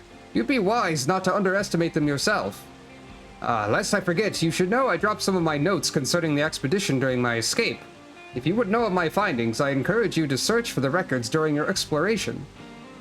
I will do that in exploration mode, in fact. I shall await your return here. I entrust to you the honor of discovering the unknowns which lie within. This seems like it could be, like, surprisingly significant.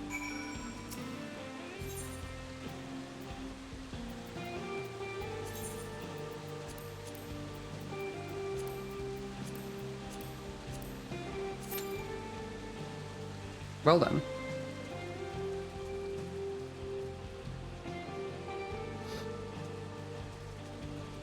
Who knows what awaits? I mean, someone does, but I don't.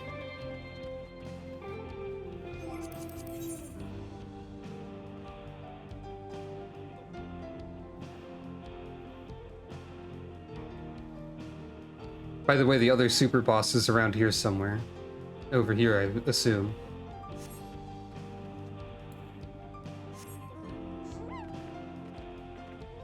I mean, that makes sense. You've probably done this dungeon before.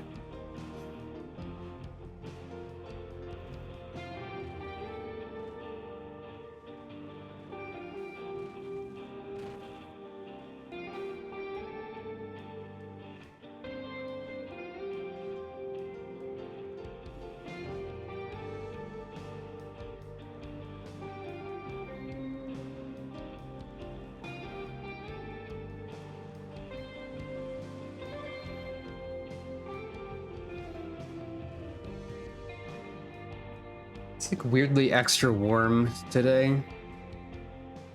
I think temperature is a bad concept and should be removed from the world.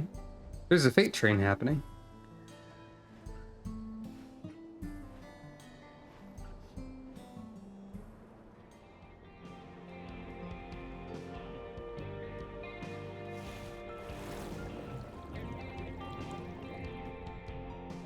Instead of that, I will remind you that you can go underwater here and it's neat.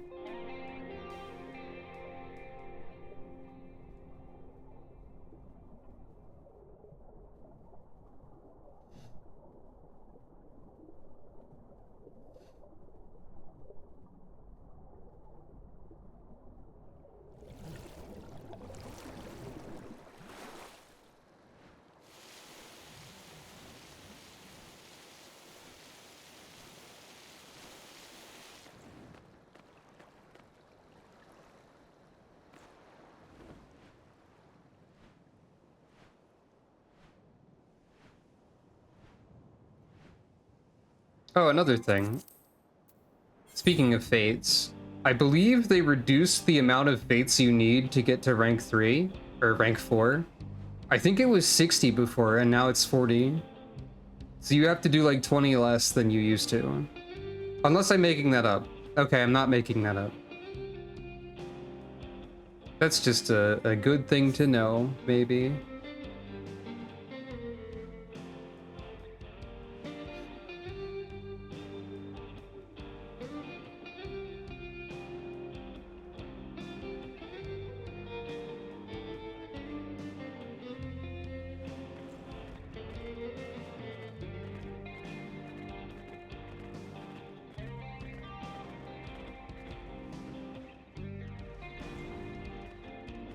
Oh, you can land up here for some reason. And up here even.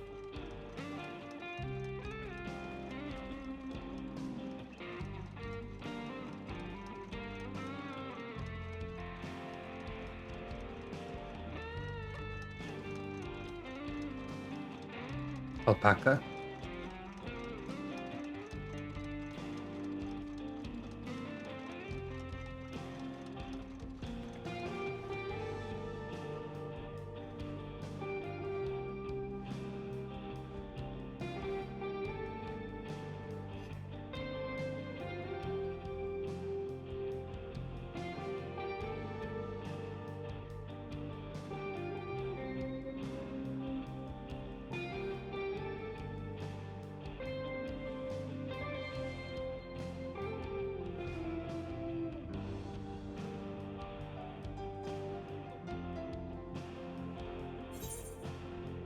Also, apparently you can actually just go through this tunnel.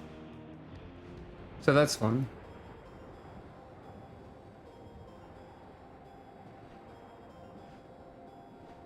I mean, it makes sense. I just hadn't tried it before. Why can I not land up here? I guess there'd be no reason to, but... By the way, those electric volcanoes, they do that sometimes. Vanguard is implied, yeah. Every time I go through that tunnel, I should get a piece of armor for whatever job I'm playing as. Because I did Vanguard to get through there.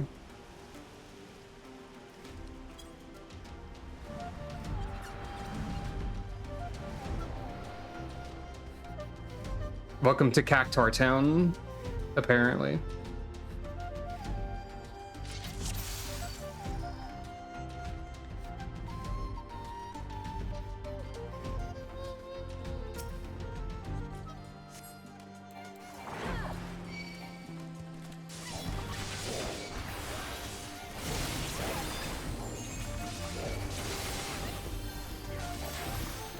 Gotta make sure I hold aggro, after all.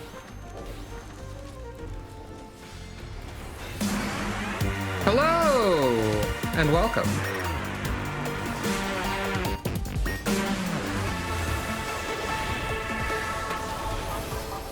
Welcome to post-game dungeons. I did the first one already. I'm here now. Welcome to cactuses. Welcome to the stream. Hello. I should probably have like an introduction to myself prepared for the event of a raid. I'm Robin. I stream video games sometimes. And I get raids very uncommonly, so I don't have any idea of what to say when they happen. But hello, I hope you enjoy being here. Welcome.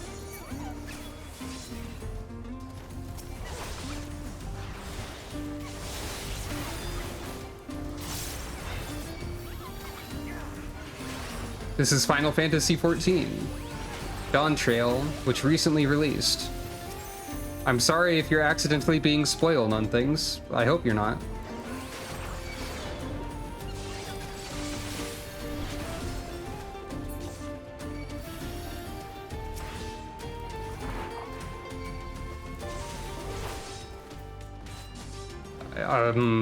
I guess that's a pack of monsters that is a singular monster. Okay, you dropped some spoiler warnings. Fair enough. Thank you.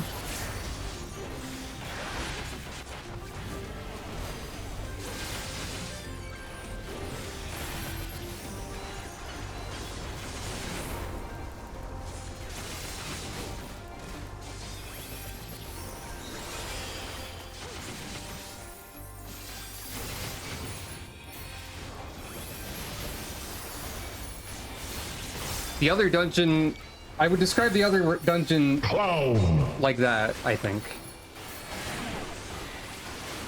Oops. I died because I was reaching for the clown button.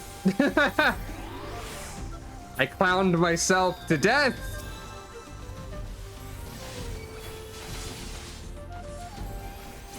I am the clown.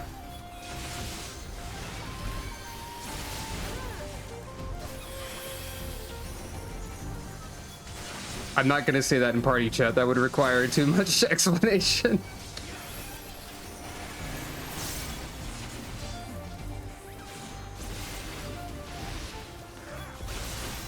They can just assume it was an honest mistake, which it was. Because a clown's mistake is never a dishonest mistake.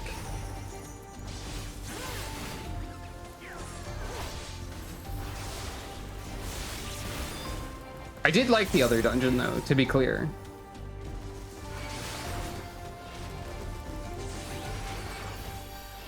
I just unintentionally pranked the monk by making them rotate. Anyway, here's Buff Cactus. Barrel Tender. This was shown prior to release, I believe.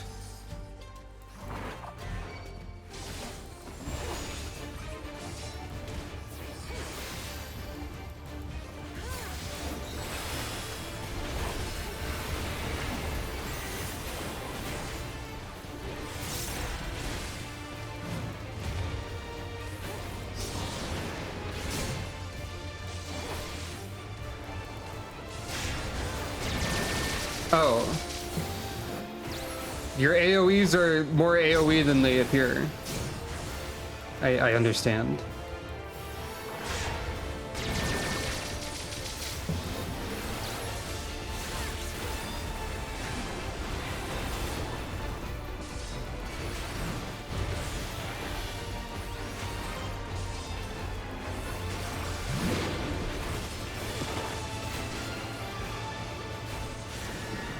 Ah.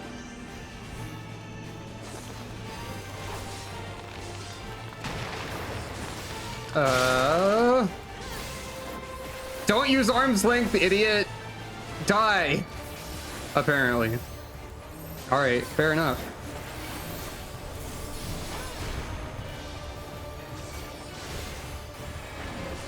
I don't know where it was safe to be pushed to. Prickly left. I assume I was meant to... Oh, right, you do this again. I didn't know you do that for literally everything that you did.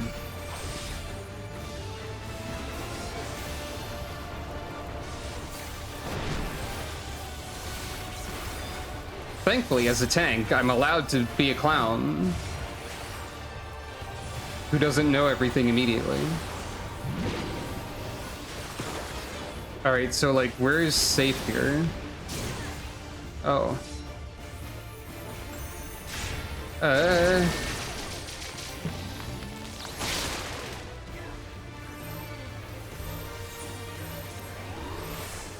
not gonna get a commendation today on this one. I don't know, I do not know what to look for during that at all, so...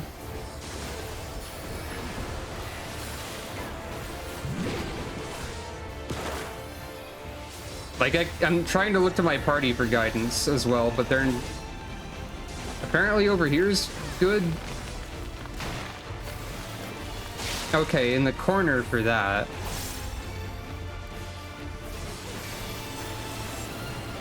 Was there one without a flower? I didn't parse that one.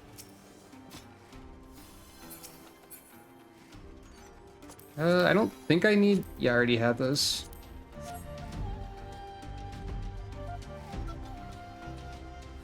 Alright, I'll try to keep that in mind. Oh boy, a water slide.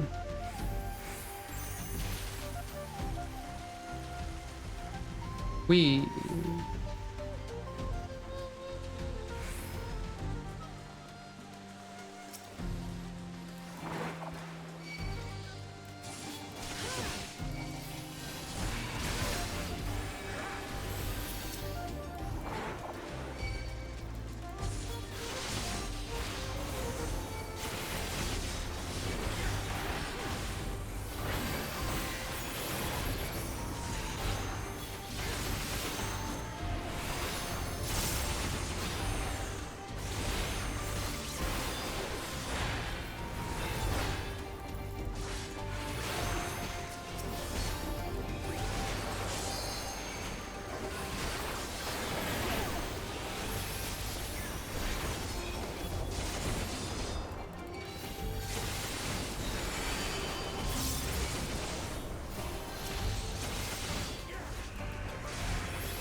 Another water slide.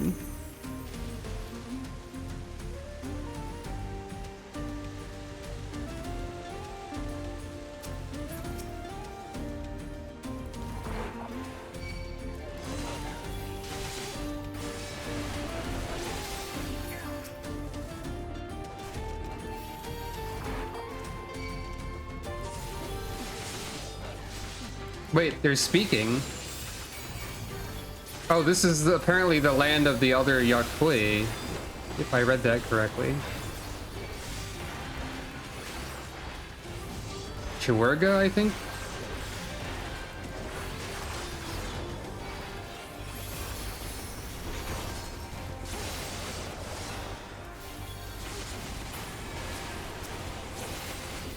No, like they literally said it. I just... Chiwerga, actually, is what they said. It's in the chat log. You say possibly like I'm alluding to it, but the enemies literally say it. Ah.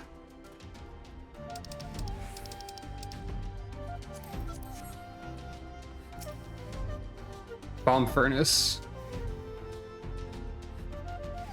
There are mechanics on the floor.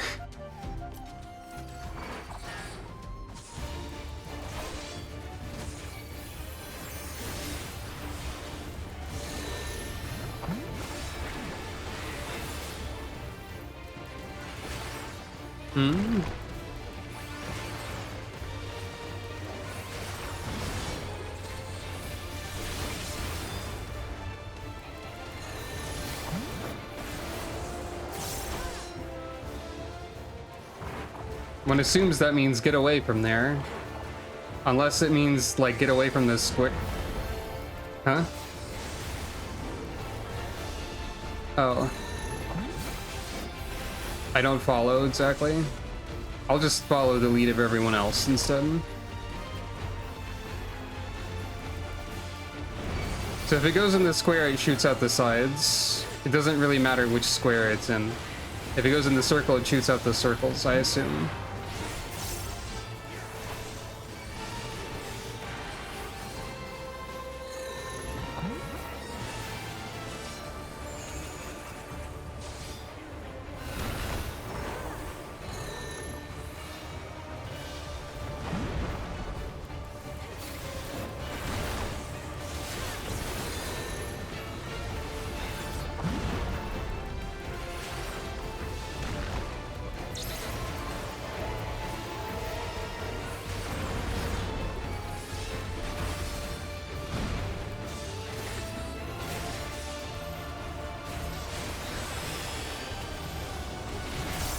Something I'm noticing about a lot of these bosses is that the tank, like wherever you like decide the positioning the boss doesn't matter, is what I'm trying to say. Because the boss positions themselves a lot. It matters a little bit. But the boss is mostly deciding where the boss goes on their own.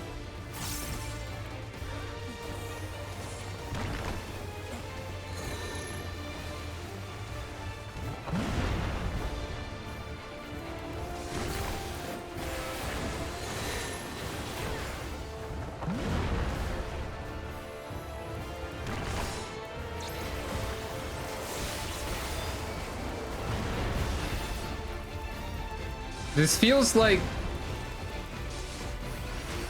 I feel like I'm responsible for the monk dying there. Probably. This is an example of I don't really know how to melee in this game sometimes, because the bosses just don't want you to play anything other than machinist. I mean, I was dragging the boss around trying to figure out where to go, and the monk had to punch the boss, so... Yakui Orb.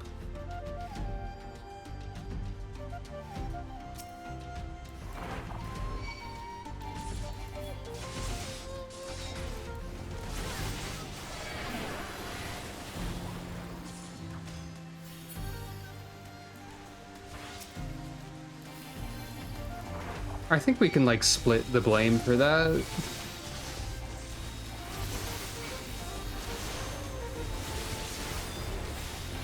Did they say that?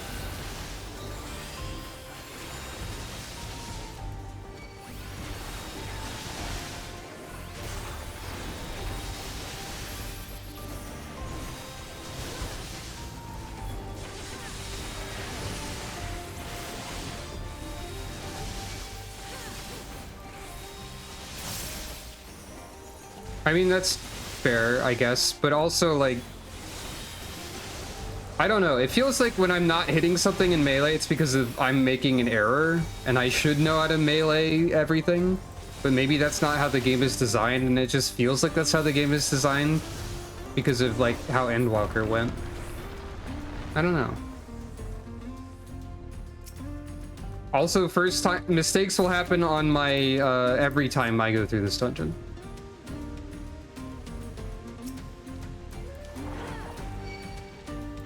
I'm not gonna remember anything.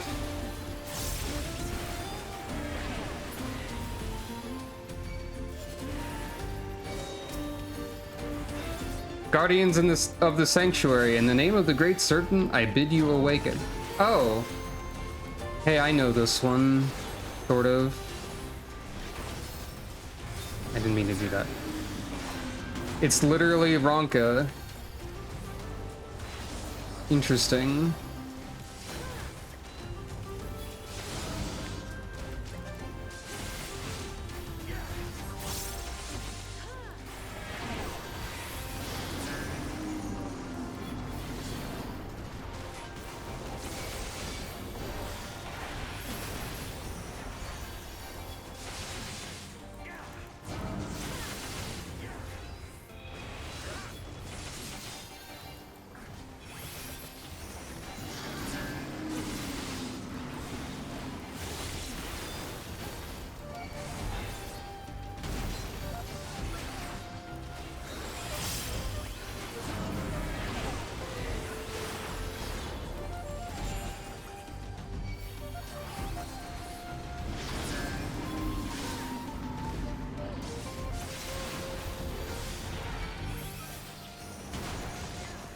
You know, when the person said structures that they couldn't identify, I was wondering if it'd be something like this.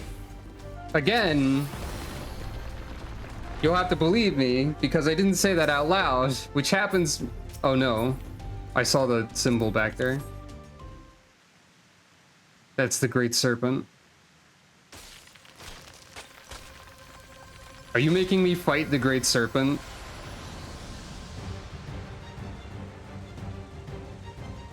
You are. Well, The greatest serpent of Tyrol, inexplicable entity.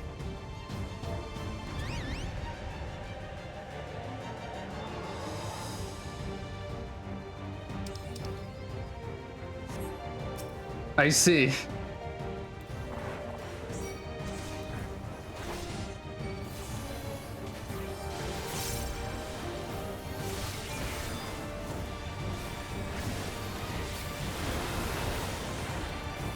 Dubious Thule disaster? Oh, like tried it like the Thule disaster, like Quetzalcoatl, but not Quetzalcoatl. Eh? I don't know what this means. Oh. Valagarmanda. I keep thinking Quetzalcoatl, but it's Valagarmanda.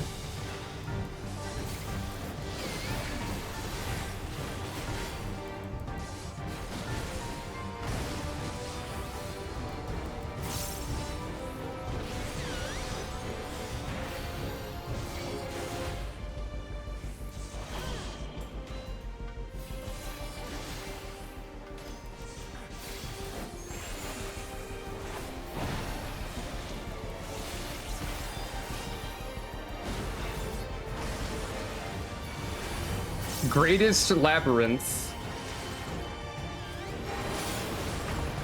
You feel a longing to vacate your mortal coil? I'm sorry. Oh no, this. Wait.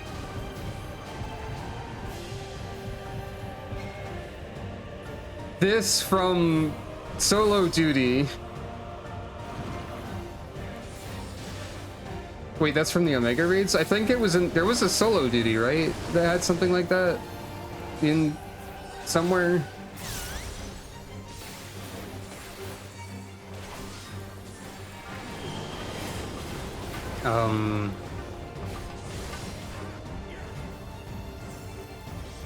I struggle to process this much information at the same time in all contexts. This game is asking a lot.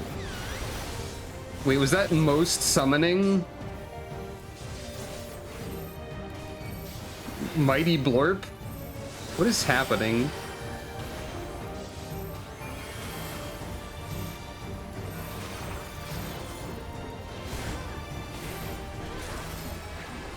I won!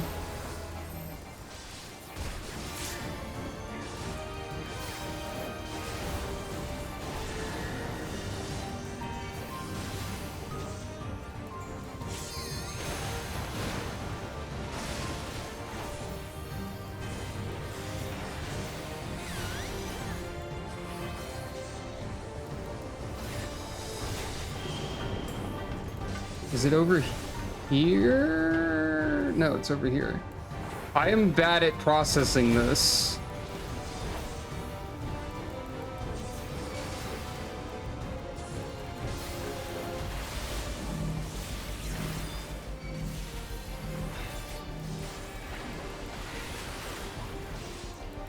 Everyone else in the party seems to get it immediately, is why I'm noticing it more.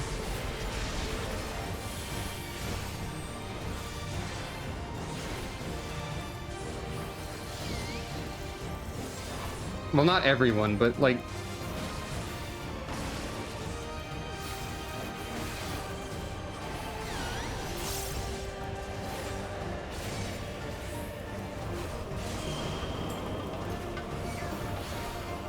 I don't know where to go.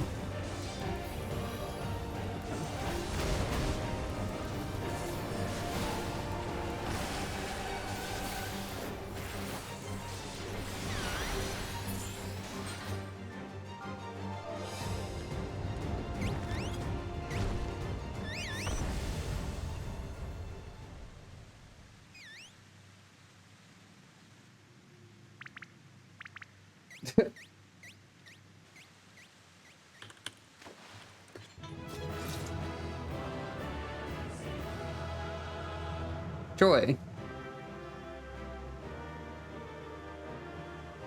It's hard to be like down on myself a bit, but like, you know, habit, I guess. But also like those dungeons were both good, I think.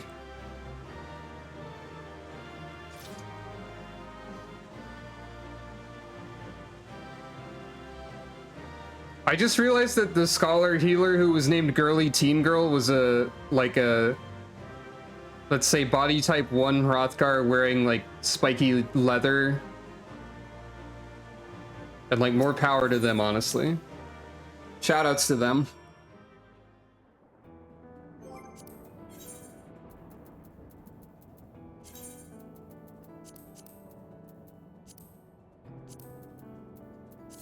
Now let's go into explorer mode and read some stuff.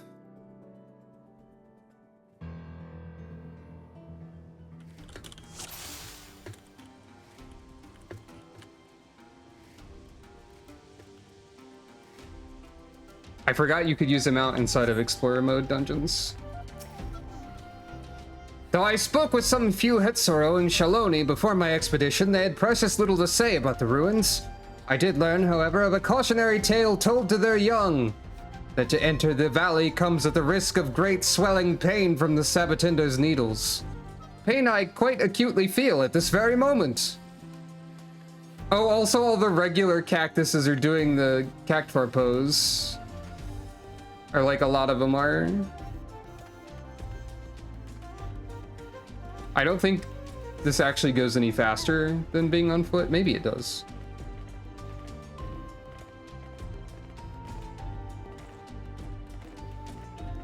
It feels a little bit faster. Maybe it's like sprint speed.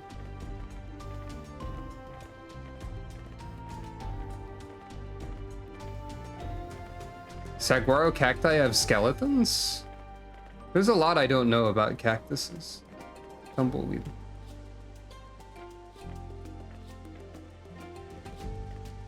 Tumblesweed. There it goes.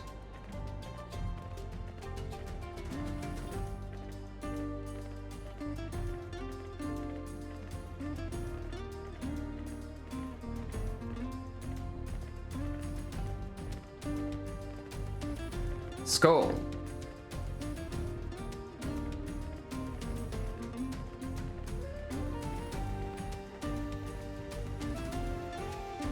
Huh. I am in awe of the sheer splendor of these ruins. It's clear to me that they could not have been made by the ancestors of the Hetsaro or the Turnawata. From the architecture, I dare say they are of Yakui make. For those who built Zorgo the Boundless, constructing edifices of such magnitude is a feat well within their capabilities. On the other hand, the subtle design of the engravings on the structure and the ingenuity of the aqueduct are unlike anything I've seen in Urkapacha. Perhaps these discrepancies can be attributed to cultural differences with the Yakui who came to these lands.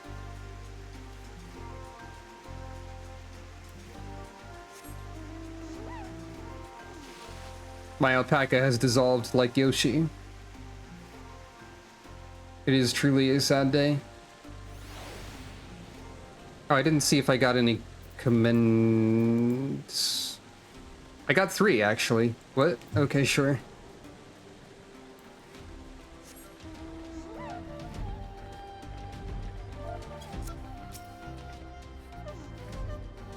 Are these eerie stone-like creatures void sent, or perhaps golems? Golems.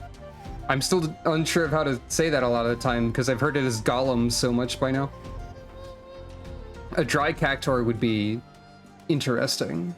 Whatever they may be, they demand we leave this place, even as they attack us. It is all I can do to scribble down these notes while evading their relentless assault. As I labor to breathe, a thought occurs to me. They could be mammoths created for the purposes of mining resources, yet the most logical explanation for their aggression would be that they're a defensive mechanism left behind by the Yakui. And my guards appear similarly fatigued. We can hardly retire now, not when the promise of a great new discovery lies just before us.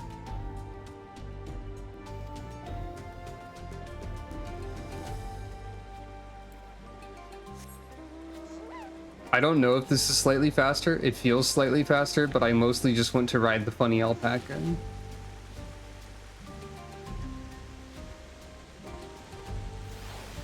I guess I haven't been looking around too closely. I've just been looking for the notes also.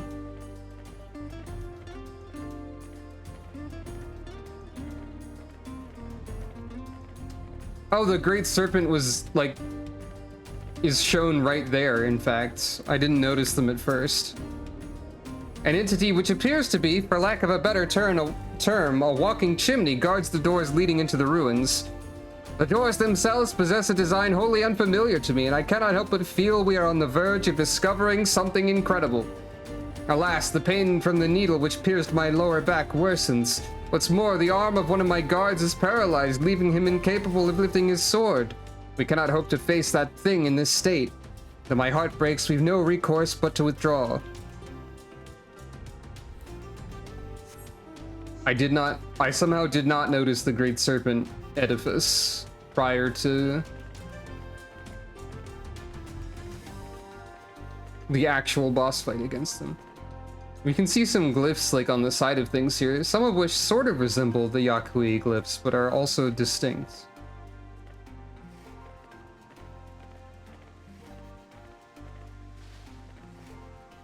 There's probably not any notes beyond this point, due to what we read.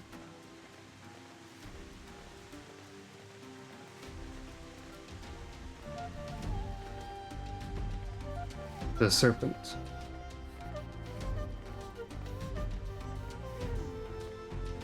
Oh, I don't think I even parsed that those were arrows before.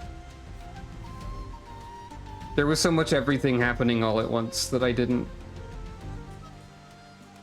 But yep, this is just straight up the Ronkin situation. Wait, these are all also the Great Serpent. I don't know if that's the case in the Ronkin dungeon. I'll have to check, actually.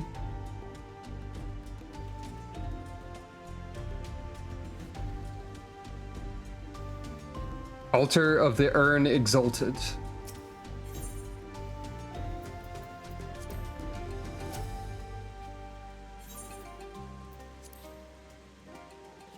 We can go check, I think.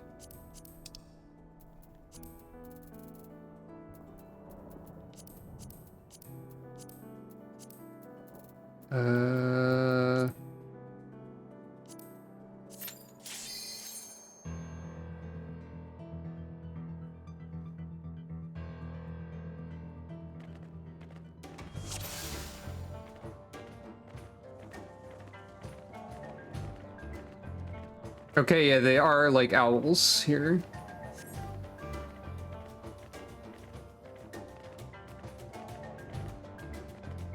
Yeah, very similar room though.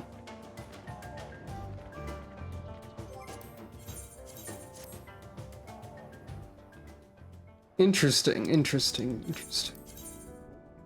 Well, those were the two bonus dungeons of Dawntrail that exist so far. Well, I say that exists so far, but I think they don't really make new bonus dungeons much.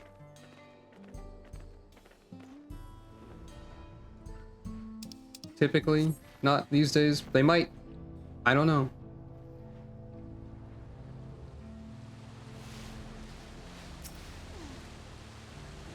You're returned, and with nary a needle to be seen. I experienced them firsthand myself. The pain was simply indescribable. That said, once it subsided, I was surprised to find that the lower back pain, which had ailed me for years, had completely vanished. Oh, it is acupuncture. Yeah, if they made like hard modes of dungeons, that would be really cool. I do miss that. Now, tell me of your expedition. I wish to hear everything. What did you see? What was hidden deep within those ruins? Well, funny snake. For one thing. Mostly the funny snake. I see. How truly remarkable. To think that the structures of a separate civilization lie in the depths of the Yakui ruins, and at their deepest point a great serpentine creature awaited. This is beyond a shadow of a doubt a significant discovery regarding Jacques Taral's history.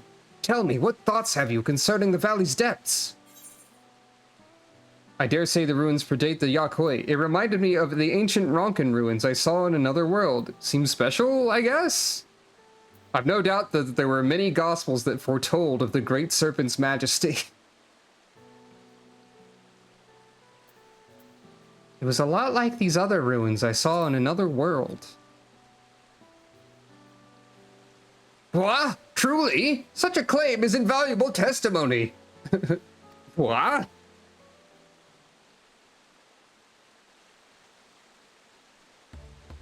Based on your descriptions, it's likely that the ancient Yakui simultaneously feared and revered this serpent of unfathomable power, and after encountering it, constructed the temple to conceal it from the world. This may be the final element which proves my life's work, a theory, the eerie resemblance of the reflection civilizations. Wait, how were you working on this? Not only does he immediately accept there are other worlds, he already had a theory about it.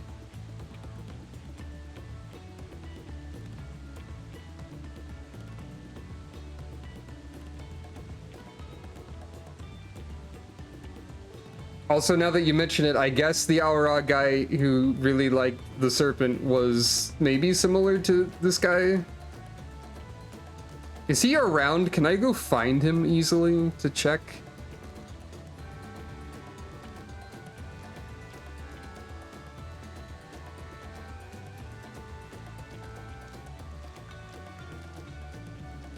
In my capacity as a professor of the studium, I've taken the liberty of reading the Scion's report concerning the source, its reflections, and the civilizations therein for myself. Their findings indicate that the sundering diminished mankind's intelligence to that of beasts. The flourishing civilization of the ancients was forgotten, and the peoples of each reflection set out on separate paths, forging disparate civilizations of their own. Yet, can we say that these civilizations, worlds apart, are truly so different? We all came from one shared ancient heritage. Would it not be natural that the development of each society and culture bears similarities to one another? Blink. What I'm trying to say is that it's entirely possible a society which predates the Yakui and bears similarities to ancient Ronka once existed in the source. Naturally, it is necessary to conduct further research regarding how twin civilizations born in two separate worlds developed under entirely different environments. Nevertheless, your discovery today has provided further proof of the plausibility of my theory. Nod.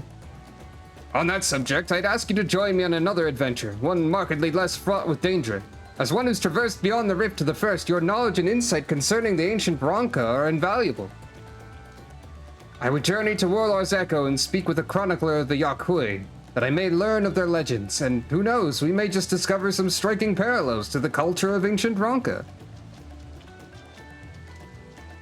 Okay, so they are doing more about, like, parallels in reflections than was immediately apparent. I wonder what that's about. I'm gonna go over here for a second. I mean, they are called reflections, and I guess that is for a reason. Hey, Runar, how are you doing lately?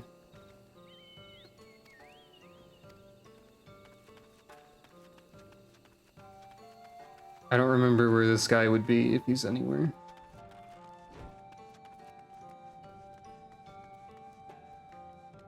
He might not be around on account of I did quests already.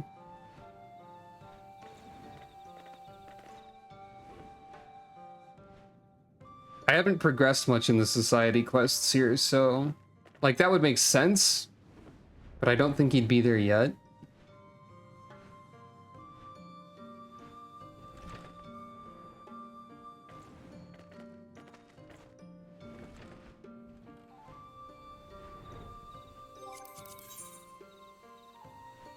If he did exist somewhere.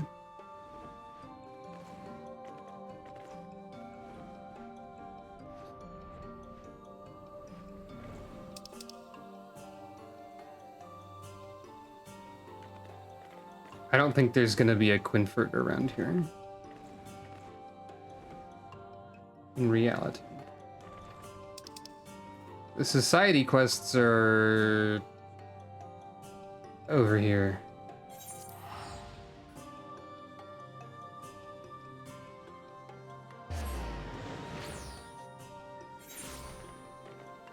By the way, Do we know for sure how much of the Arcadian the patch tomorrow is adding? It is adding the Arcadian like tomorrow, right?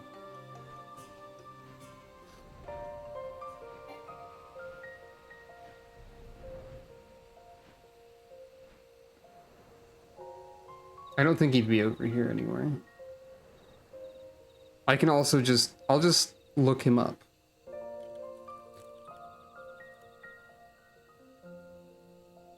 I don't think he looks that similar. He might have like the same face, but he has different... He has different hair, like different hair color, different horn color, etc.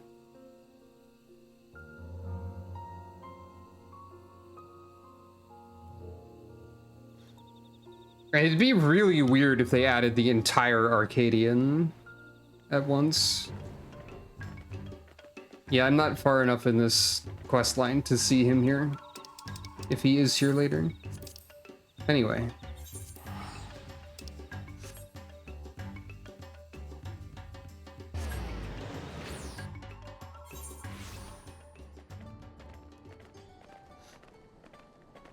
There is a way?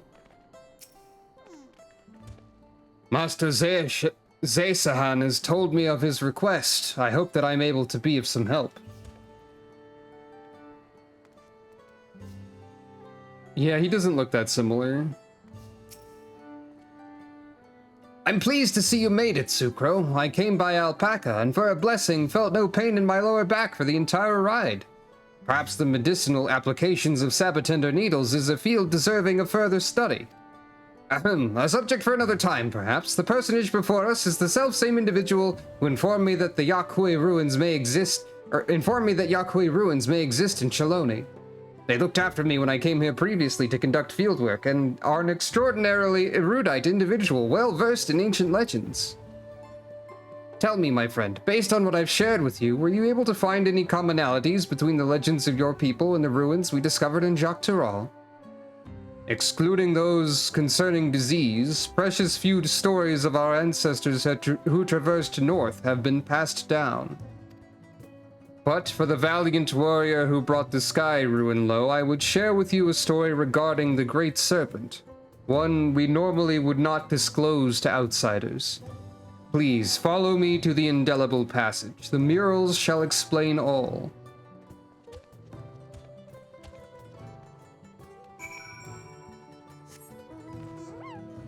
Well, see, clearly the Great Serpent is a universal constant, and everyone just is inspired in similar ways by its awe-inspiring and other things inspiring presence. Architectural inspiring presence? Funny snake? Everyone in the universe sees the funny snake and builds the same building in response, is what I'm saying. The multiverse, even.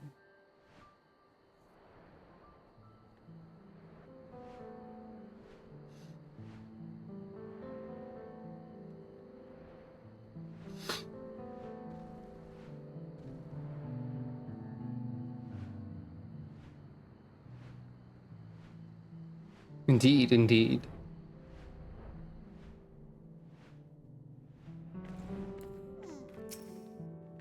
So these are the murals which depict the legends of the Yakuy. When I was previously here for research, I was not allowed in this far.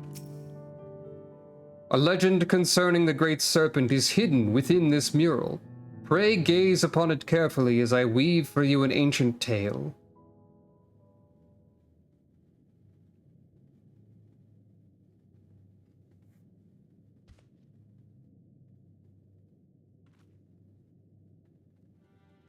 Long, long ago, a sect of our ancestors forged north. There, deep within a valley, they discovered the remains of an ancient temple.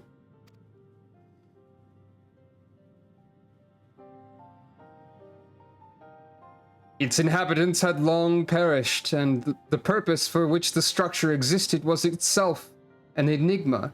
Yet when our forebears finally delved into its furthest recesses, they discovered a great serpent deep in slumber. Has this just been like here the entire time? There's like a portion of this that actually refers to Bunny Snake adventure instead. It should be noted, our people revere serpents as divine creatures who govern the boundary between worlds.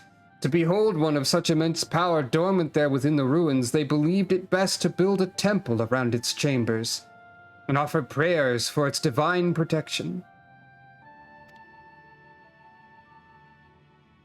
Yet in the ensuing years, our people were plagued by disease. Time and again, our ancestors offered supplications for divine assistance, but no matter how fervent their prayers, the Great Serpent never deigned to answer them. In the end, a great many of our forebears withdrew from the northern lands. Only the most devout worshippers of the Great Serpent remained, but they too would eventually withdraw in a somber procession, having buried too many brothers and sisters.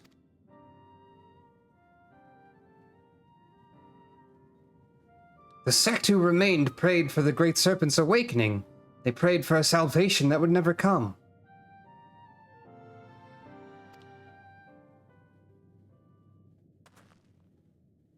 Yet why should it awaken now, and what incited its aggression? Was it simply by chance that it roused in so foul a mood? Or is there perhaps some underlying reason we've yet to uncover? The devout who hold vigil of the temple held this belief. When the Great Serpent doth awaken, its coil shall envelop the world. In other words, the creature's discovery was itself a pretext to legitimize their territorial expansion north. Yet their prayers fell on deaf ears. Only now before our benefactor has the Great Serpent finally awoken. A peculiar but altogether fascinating turn of events.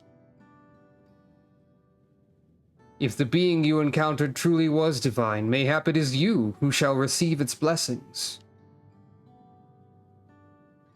If we consider that our friend here, a traveler capable of crossing the rift twixt worlds, was blessed by a being who governs that boundary, would that not fit in the interpretation held by the sect who remained? Or would that not fit the interpretation? S'crow get blessed by funny snake. Right, Callie never pronounces S'crow correctly. I forgot again. At any rate, S'crow's testimony in the legends of the Yakui shall go a long way in verifying my theory. If I can gather sufficient evidence that these two civilizations worlds apart share fundamental values, and prove my thesis, our outlook on history shall be irrevocably changed. Mayhap an entire new field of study shall be pioneered.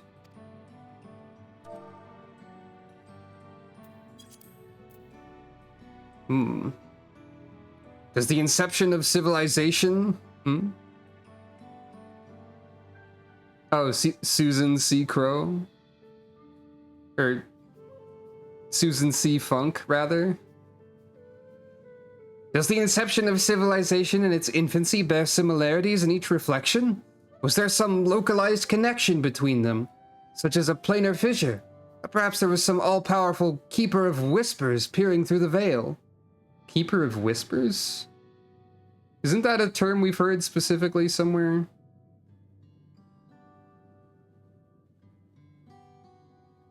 Is that what the other guy claimed to be?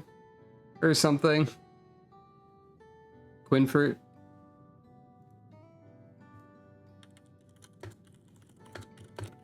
I'm Googling it. It's a creature card in the Elder Scrolls Legends. Cool.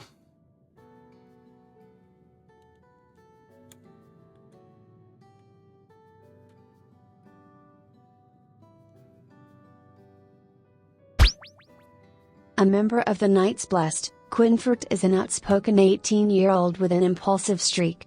The young Drawn is gifted in the arcane arts, and is presently training to become a priest.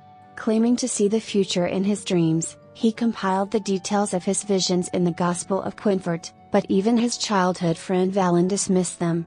Much to Valen's surprise, however, Quinfert's predictions came true with the return of the Great Serpent of Ronka and the Quaitari, long thought text. I think you pasted something that was too long. According to Laniel, an individual with a gift as remarkable as his would have been appointed Keeper of Whispers in Fano. Ah, right. I thought it was familiar and relevant. Alright, so they are making parallels here, maybe. Like, with specific people, again. Just thinking about what it is that connects us across the rift gets my heart racing. I certainly have my work cut out for me, and now that you've made the ruins safe, I may resume my expedition and, perhaps more importantly, continue writing my thesis. Master Chronicler, S'crow, I cannot thank either of you enough for your cooperation this day. I know not where my research will take me, but I have no doubt my pursuit of the mysterious and miraculous will see us cross paths again.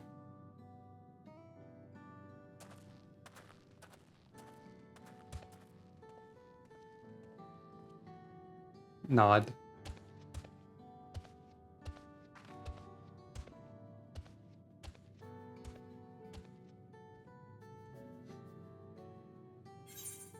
Fortune teller person guarding Ronka, but not necessarily Quinford, but yeah.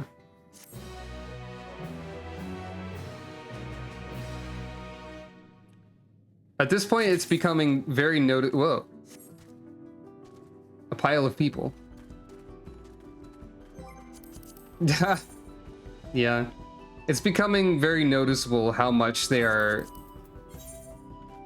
connecting shards, perhaps more directly than expected.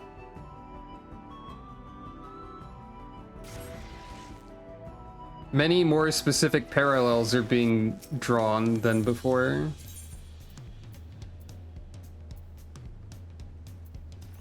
Oh right, the UFO guy's visors from the near raids.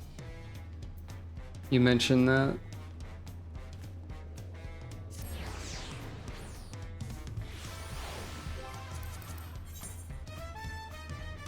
Gender is the enemy of fashion, unfortunately. So,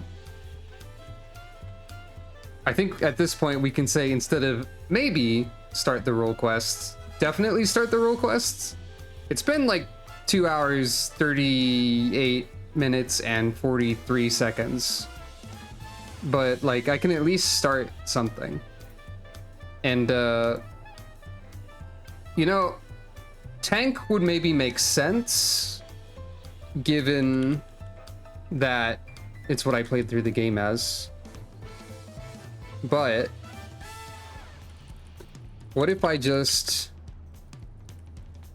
did, let's see.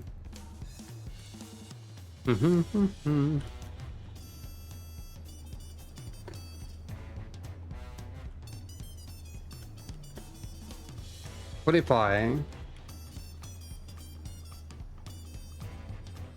did a little stream poll and then went like this? Why not vote? Those are the ones I can do currently, so go ahead and vote, maybe, if you want. And I'll be right back.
I don't think I can easily see poll results if I'm gone for too long, but I think I saw that it was Tank that won.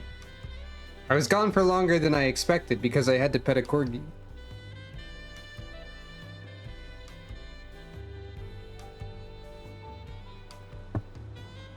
Yeah, I think it was like 2 votes for Tank, so I assume 0 votes for anything else. Or maybe 1 for something. I don't know. There was a vote for healer. Okay. Fair enough. Lozanique. The narwhal beckons.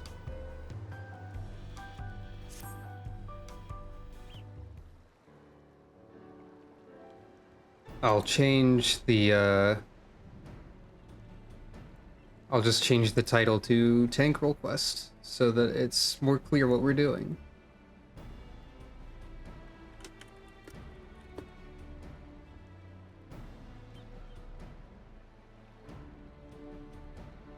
Oh, hello. Judging by your attire, you must be the traveler from across the seas. And I suppose Brook Evu has enlisted you to our aid. Nod.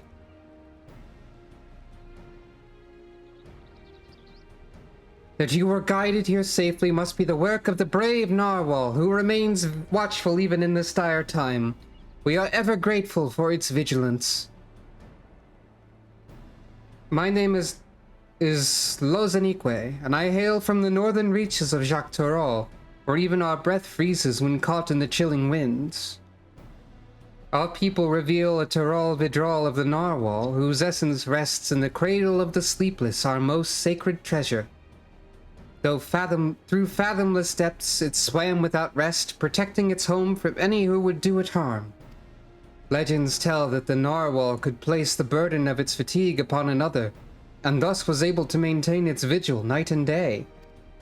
So too can any who possess the cradle lull a person, willing or no, into a deep slumber, all while avoiding the need for sleep themselves. Needless to say, such power could cause untold harm in the wrong hands. Thus was the greatest warrior of our village, Tintoawa, tasked with crossing the ocean and returning that which is most sacred to us. I'd have joined him, but I feared I would only be a burden, so I remained here that I might find someone to send to his aid. Tintoawa has ever rushed bravely and blindly into the thick of things, leaving me behind to watch and worry. But if there's anything I can do to help him, even a little, then I must. Brook Evu has done well to send you to me. I can tell you are just the woman to temper his more reckless tendencies and keep him safe during his quest. As luck would have it, a letter from Tintoawa arrived shortly before you did. It seems he discovered the thief made their way to a place called Ishgard. I don't doubt his prowess. Even Tintoawa would be rendered helpless before the narwhal's lullaby. Please, could you follow him to Ishgard and find him before he does anything rash? Ishgard is like a second home to me, or I won't let your treasure be misused. I won't let your relic fall into the wrong hands, or stay in the wrong hands, or something like that. Thank you, S'crow. I knew the narwhal would guide a brave protector to our side. Tintoawa sails to an unfamiliar place, but despite his hasty nature, he'd doubtless spend time gathering information about his new surroundings before planning his next step. If Ishgard has a place like this one, where people gather to drink and talk, he might go there first. Ask for a swordsman with blue hair and attire like mine, and I'm sure it won't be long until you find him. Nod. But you're wearing aiming gear. That's impossible.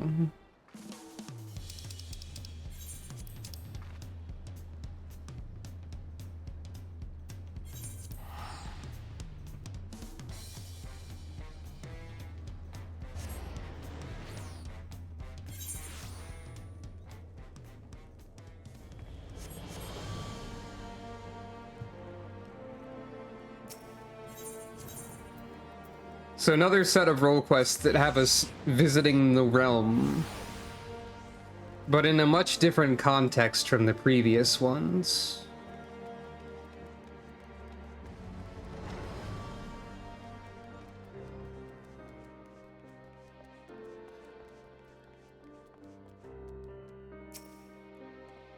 Well, if it isn't S'crow, or if it isn't S'crow, what'll it be? Or what'll it be? I don't know why it was so... A lad from the western continent?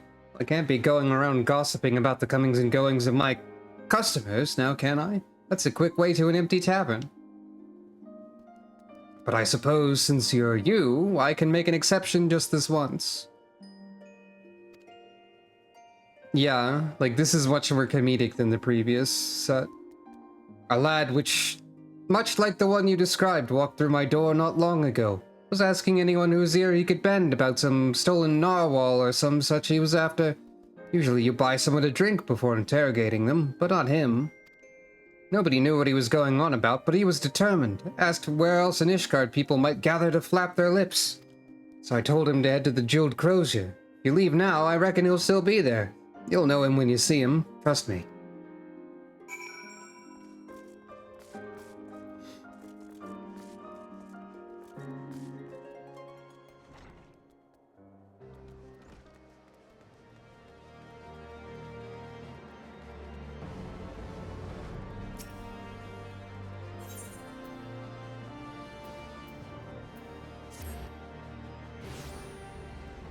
That loading was so instantaneous that the animation didn't finish for some reason.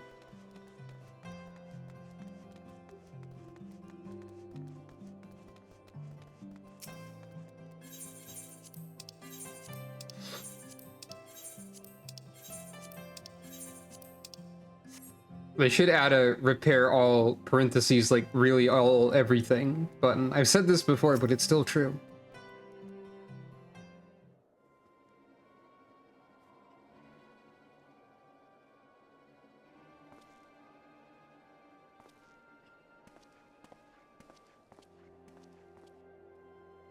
Bunch of useless... By the narwhal's horn, you'd think manners keep people warm for how desperately these people cling to them.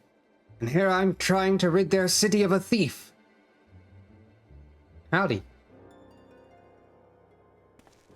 Yes, it seems you know me, though, but I don't think I've ever seen you before. I'd remember.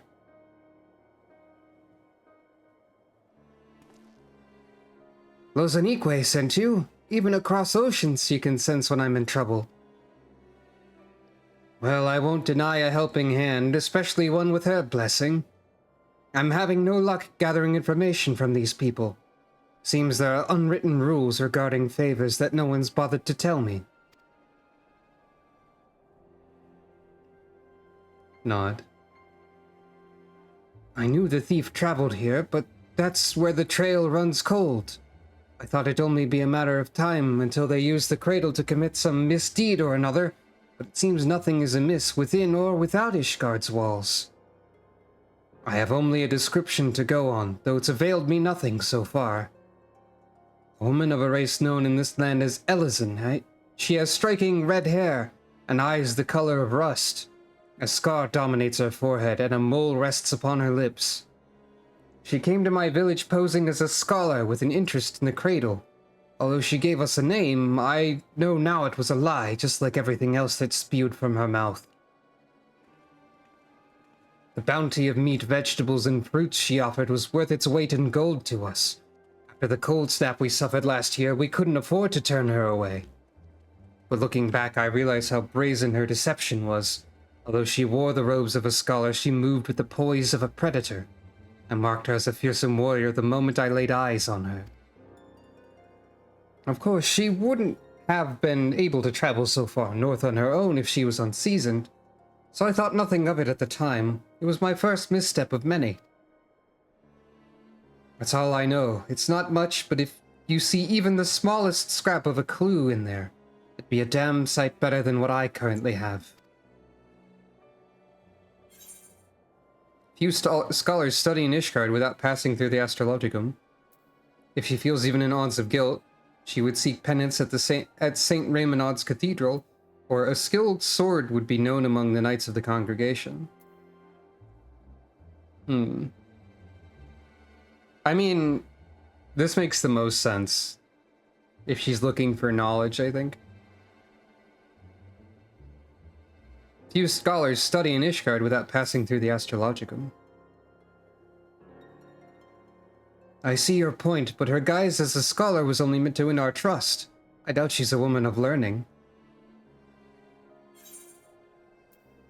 Well, a skilled sword would be known among the Knights of the Congregation?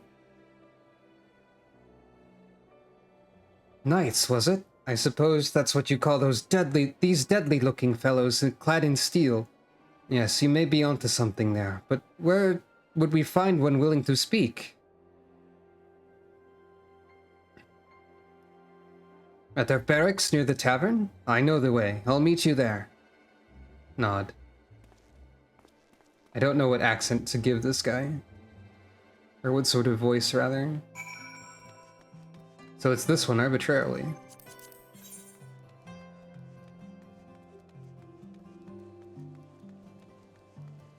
I figured that even if she wasn't actually a scholar, she would maybe have to have passed through a place where people know stuff. I guess not. I also figured there's no way she would feel any regret.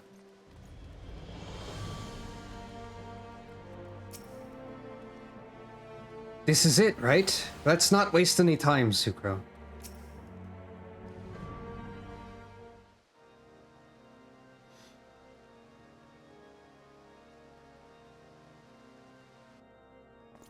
Why, Mistress Funk, what brings you to the congregation?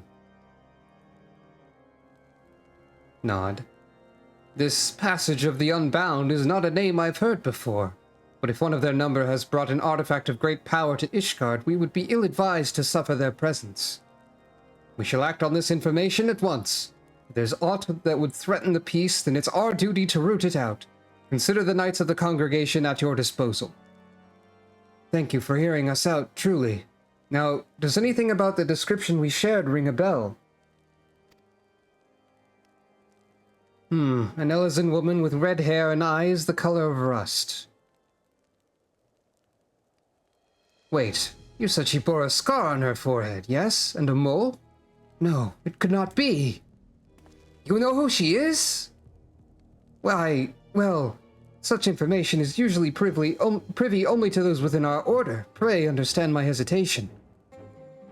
What? Weren't you listening to anything we told you? She's too dangerous to be left alone. This isn't the time for secrecy. I know I'm a stranger in your city, but I can't stand by while innocent lives might be at risk.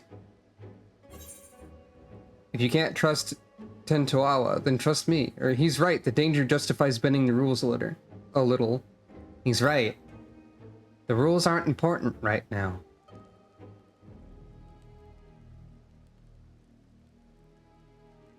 I suppose in this case protocol can be set aside for the sake of Ishgard. You have overcome countless trials after all, and there are none better qualified to judge when a threat is credible. Master Tentoawa. Pray accept my apologies. Although you may be Ishgardian, your desire to keep its people safe is plain to see. Or you may not be Ishgardian. We shall place our trust in you as Mistress Funk has. Nod. I'm glad we can see eye to eye. Now then, what do you know of this thief? Nod. Your description called back some old memories. Memories of a knight named Leofine. Merely recalling her story makes me ill at ease, for the mark she left upon our honorable order was black as pitch. None know of her whereabouts since she was expelled from the congregation. I thought living with the shame of her deeds would be punishment enough, but if she now consorts with villains that threaten the very foundation of order, 'tis clear we can suffer her freedom no longer. I shall inform my superiors of this development, and suggest that the congregation does all in its power to track down Leofine and place her in custody. If we learn aught of value, I promise to share it with you at once. Really? That's more than we could have asked. I suppose we ought to consider what to do in the meantime. Care to join me over there, S'crow? Nod.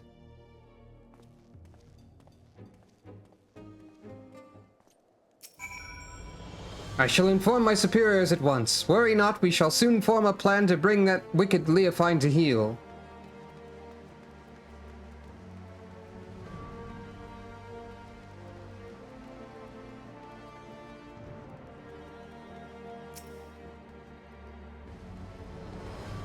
So we have a name, Leofine, a former knight of Ishgard.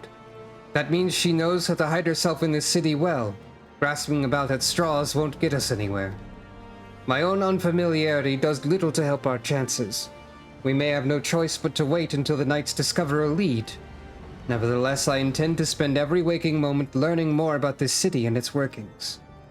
As for you, I only ask that you be ready to move at a moment's notice. Till then, be well. Also, I'm noticing that you have a giant skull sword and a buckler. I don't know if that's anything. It's just a thing I noticed. Sleepless in Ishgard.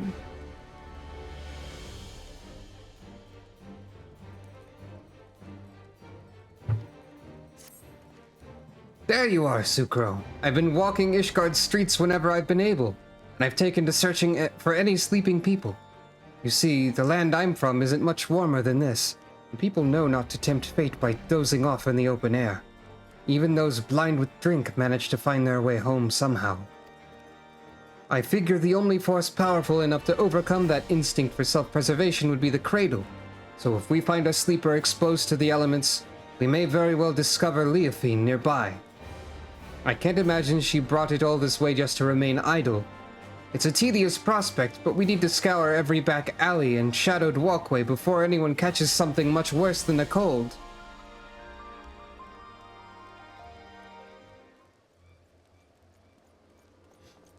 Mr. Spunk, Master Tentoawa, I bring good tidings.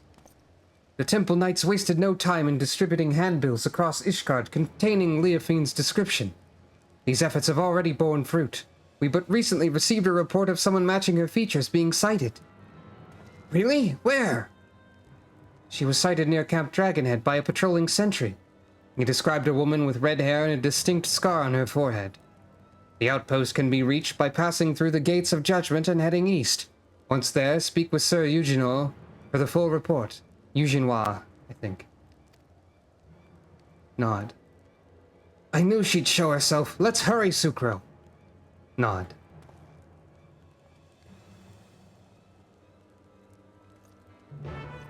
This seems silly, or serious so far, but perhaps it will become silly.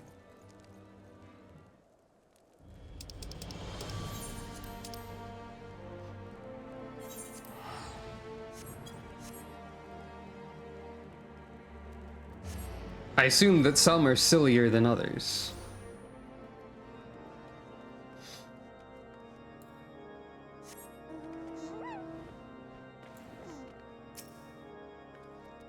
This must be him. Well, don't dally. Ah, I was informed you were on your way. This is concerning the report by one of our sentries, yes? He cited a woman matching the description in the handbill sent by the congregation. She was heading south along the footpath. That is all we know. Nod. Yes, this is Eugenois. What? Hold fast, I shall send aid at once. What happened? A shipment of supplies was waylaid by monstrous beasts. A contingent of Temple Knights should have been protecting it, but something is amiss. They need our help. Nod. We would be in your debt. The shipment was attacked on the road west of the observatorium. I shall muster more knights. Please go find my men before any lives are lost. Nod.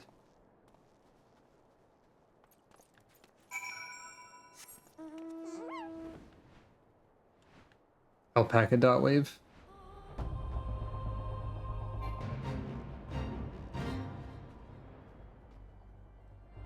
I often think about alpaca dot wave, or rather I should often think about it.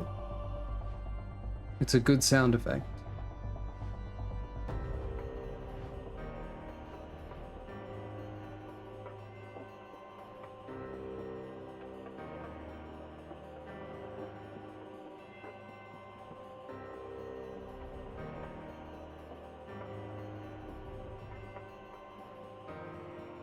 Oh, I flew past.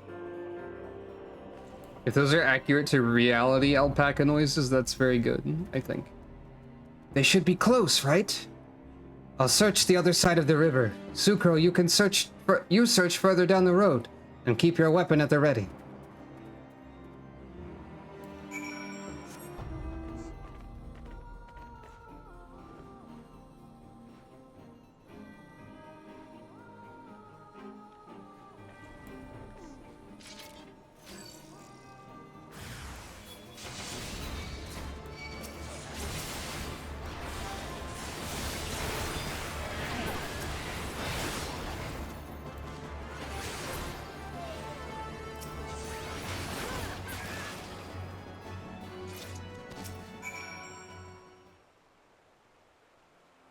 The chocobos are asleep.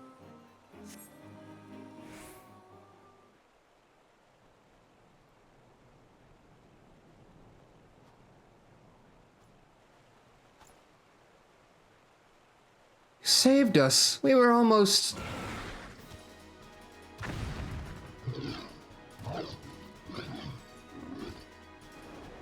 You won't be feasting today! Not a moment too soon.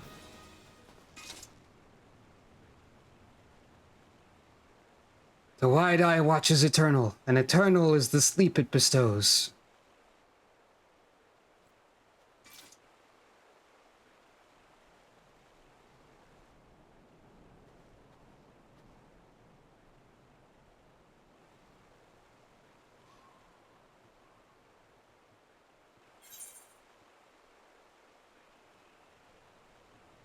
Were we too late? Or we were too late, but also... No, they're not. No, just look, they're asleep is all. I mean, we were still too late, in a way. Good. Good. Our trusty chocobos suddenly became unsure on their feet, and the wagon toppled onto the side of the road. There was nothing for it but to fix the damage on the spot. The Temple Knights went to secure the area, but before I knew it, each and every one of them had fallen asleep where they were standing. And the beasts attacked. It was just me before those snarling fangs.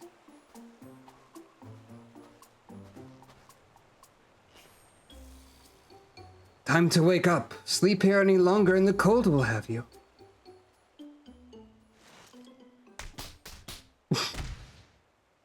What happened? It's a little silly now.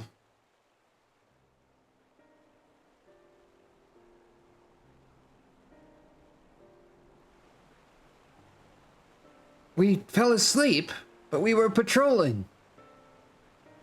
He must be mistaken. A temple knight would never shirk his duty so. Are you calling me a liar? I saw you fall over on your arse with my own eyes. Not for Sir Eugenois' quick response and the bravery of these warriors, we'd all be food for the vultures by now. The congregation will hear of this dereliction of duty, you can be sure.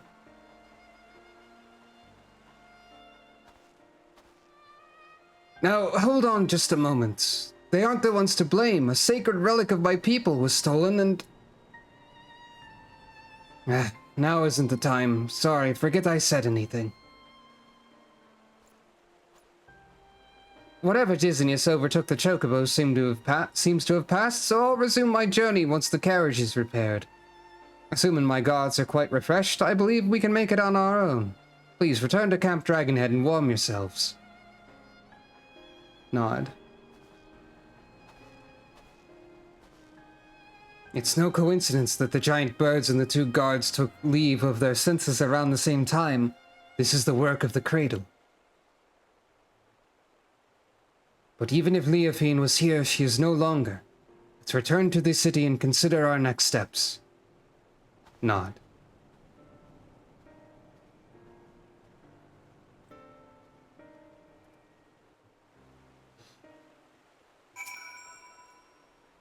You said that knights from Camp Dragonhead are on their way, yes? I believe we shall have ample protection for the remainder of our journey.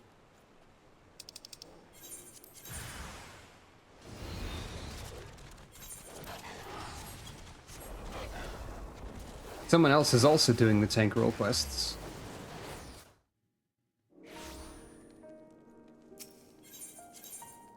Imagine if the sacred artifact was stolen entirely because Leofine has terrible insomnia.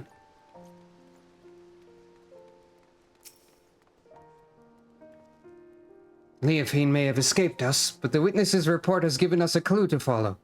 Thank the narwhal for guiding us swiftly to the Knights. We've received a report of the incident near Camp Dragonhead, 2 of our own sleeping on duty by the Fury. Had you reached them even a moment later, this day would have been much darker. Although it pains me to say it, those 2 shall be punished as befits the magnitude of their negligence. If I may, I don't believe the blame rests entirely on their shoulders. The cradle of the sleepless was used against them, I'm certain. Ah, yes, you said it possessed the power to lull others into a deep sleep. I admit that would explain these exceptional circumstances. Regardless, they were still bested by their enemy, and their charge was almost killed as a result. Punishment is the only recourse. I see, a harsh stance maybe, but I can respect that you don't treat your duty lightly. Well, if you learn anything else of Leofine's plots, please let us know at once. Even though we didn't find her, I'm glad we were able to save those soldiers. Thank you for coming to us. Nay, 'tis the Temple Knights who owe you thanks. We shall continue our search, and rest assured you shall be the first to know of any developments. Nod. S'crow, there's more I would tell you about the cradle. Things I should have told you sooner. Join me over there, and I'll do my best to fix that mistake.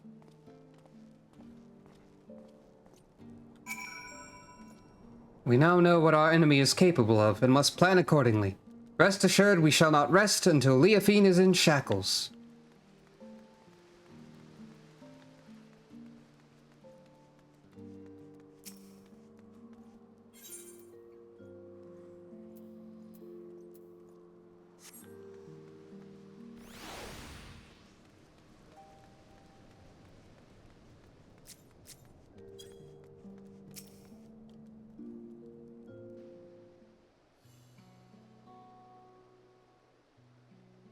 Now you've seen with your own eyes what I've only been able to describe. The narwhal's lullaby can put even hardened warriors into a restful slumber.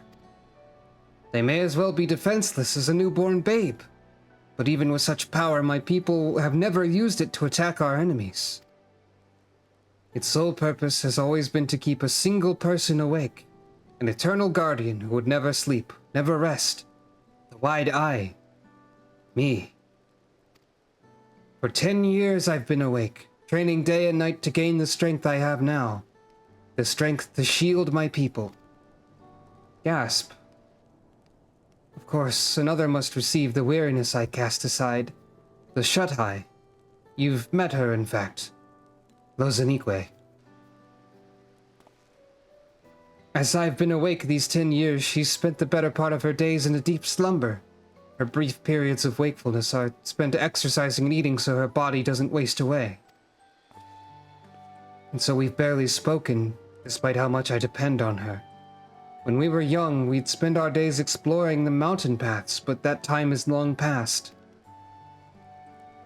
Telling you all this now, I realize how very little of my life has been dedicated to my own pursuits. Lozanique and I have both devoted ourselves entirely to the protection of our village. It explains your skill. How did Leofine steal the artifact from such an accomplished warrior? Or don't you miss Lozanique? Do you miss her?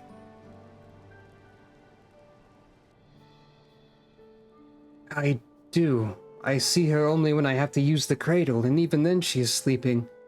I barely remember what her smile looks like.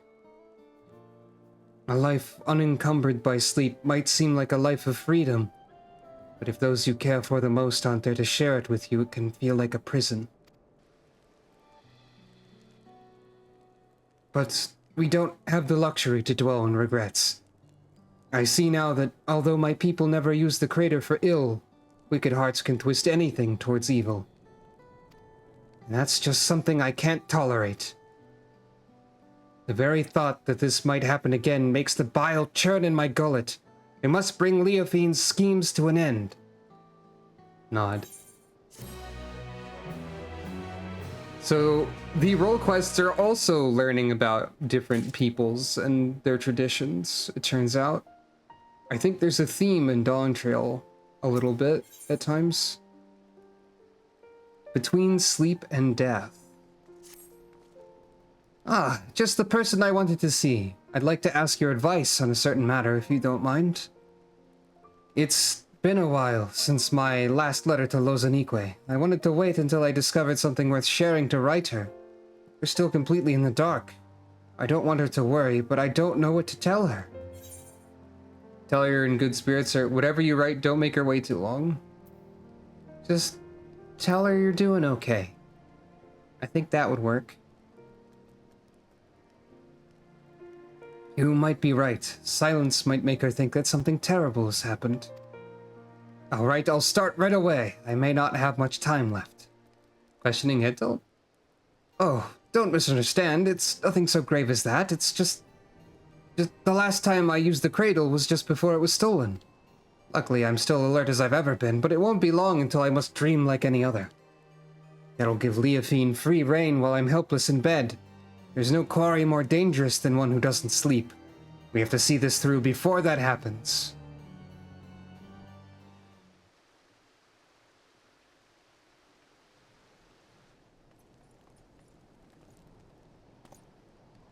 Mistress Funk? Master Tentoawa? We've received reports that several groups of Temple Knights have fallen afoul of what can only be a stolen artifact. Several? Let me guess, they were all guarding someone else. You would be correct. It is the duty of a knight to protect those who cannot protect themselves. If we fail at even that most basic function, then our honor means nothing. As if the incident near Camp Dragonhead was not shameful enough, the knights in these most recent attacks were left in quite compromising positions.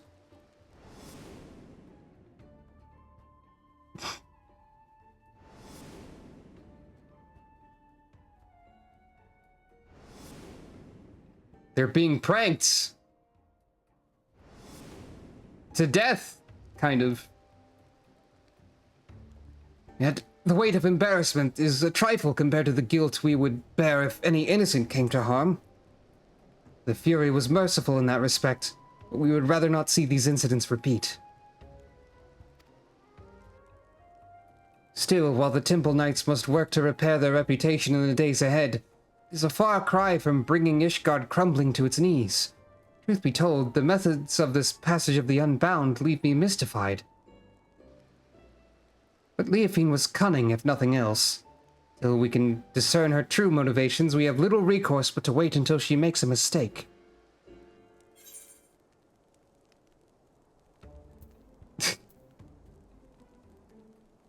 Either she thinks it's funny to see people humiliated, or she's just testing the limit of the artifact's powers. Maybe she's testing the limit of the artifact's powers?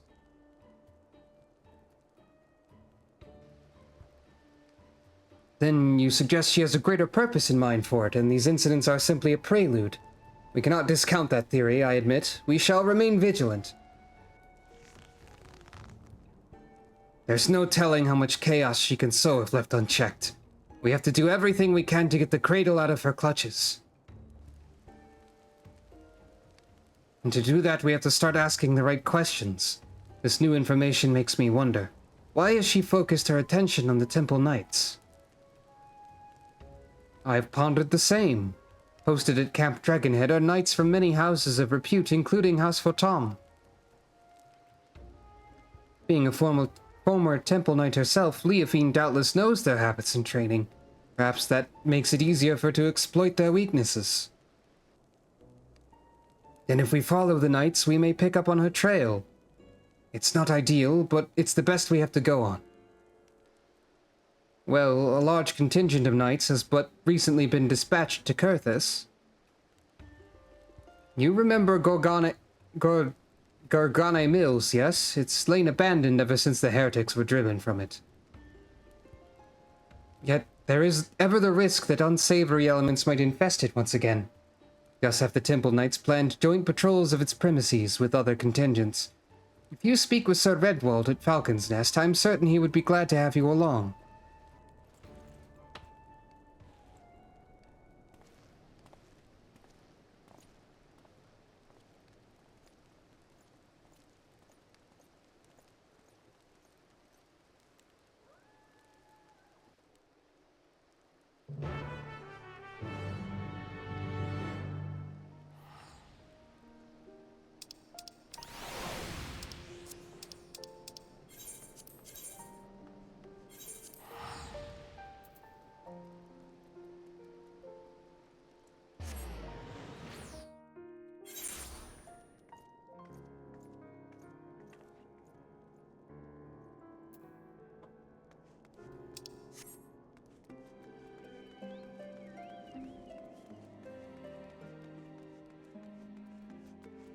Look at the detailed stone textures.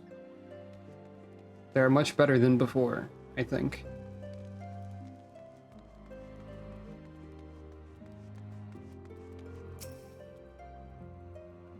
The return of Sir Redwald, everyone's favorite character.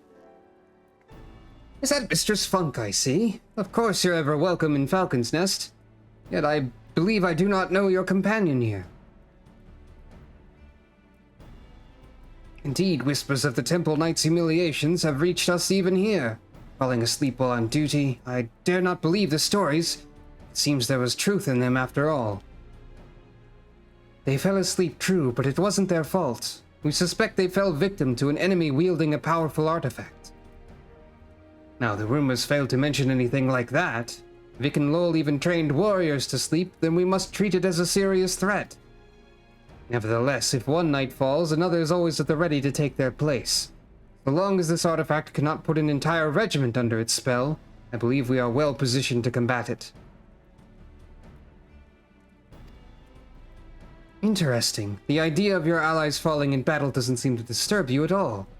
Where I hailed from, a single warrior is responsible for the safety of his entire village. Make no mistake, we do not doubt our allies' mettle, and we mourn every loss. Yet each man and woman here knows that if they must quit the battle, another sword just as fierce will take their place. To know that an ally is at your back, it would allow you to fight with abandon. Now, you believe this Leofine might take an interest in our activities at Gorgon Mills, yes? Party's already left, accompanied by a group of Temple Knights. If your suspicions are correct, then they are at risk. I'd ask that you follow in their tracks and ensure they've not fallen victim to foul play. The mills can be found to the north, just across the Black Iron Bridge. The party should be arriving there soon, conditions permitting. Nod. We have to reach them before Leofine does. Nod.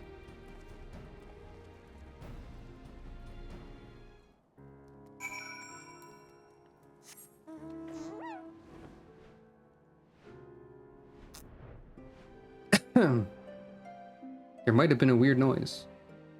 It's because I'm trying not to yawn audibly. Loun? Instead, something else happened noise-wise. There was no weird noise. You did hear the alpaca.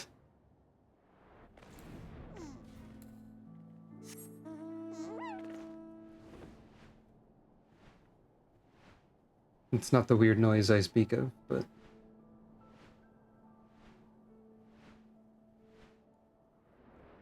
For some reason, I am extra tired. Probably has nothing to do with how I've been staying awake way too late all the time, constantly. Like a fool. Cough. Clearly, it's the work of an artifact.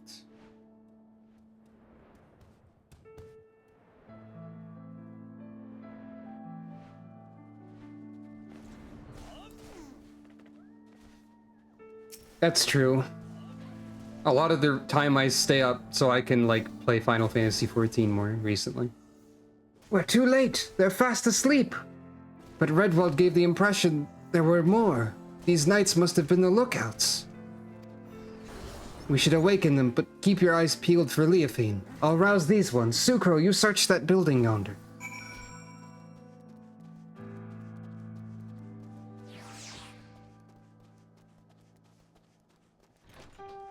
I don't know how to make myself not stay awake forever. Who the hells are you? How'd you get past the guards? That's not a good sign.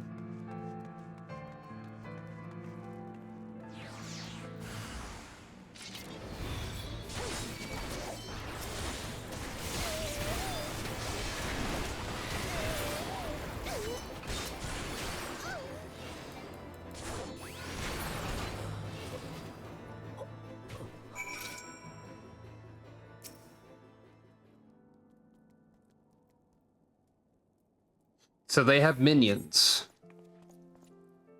It's you! Thank the Fury you arrived when you did. Those thugs struck when our backs were turned. Also, we never removed the cool shrine from here because it's too kick-ass, I guess. Also, it's way glowier now because of the new lighting engine. I assumed the Temple Knights were protecting the entrance, so I wasn't as cautious as I should have been. Were they killed? Nah, they were put to sleep.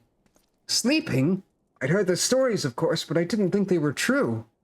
Whomever is behind this, I'm sure they didn't count on you showing up. For now, we shall tend to our wounds and then finish our inspection here. Mistress Funk, I ask that you join the knights outside and wait until we're finished.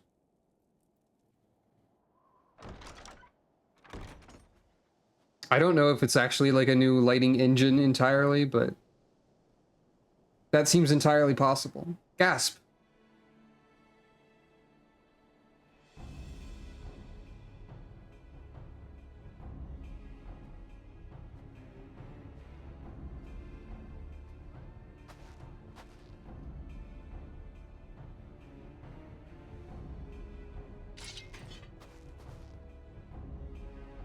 Ah, as I thought. Just when I was becoming bored, I sighted a familiar face among these slumbering knights. I simply had to come and make sure it was you. You finally found the courage to show yourself. Hand over the cradle now and I won't kill you. What? Cool jump. What did they call you again? The Wide Eye? You must have had quite the journey to come this far.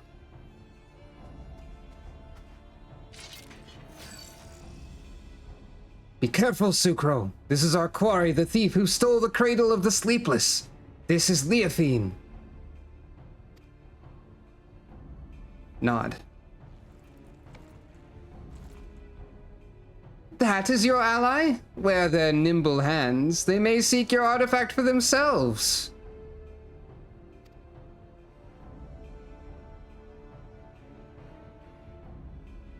It matters not, I suppose. Before you both throw your lives away, I suggest you think for a moment. Is the cause you fight for worth the sacrifice? So few of us know true freedom. If there's aught you'd grasp with your own hands, do so before they wither and your eyes shut for the last time.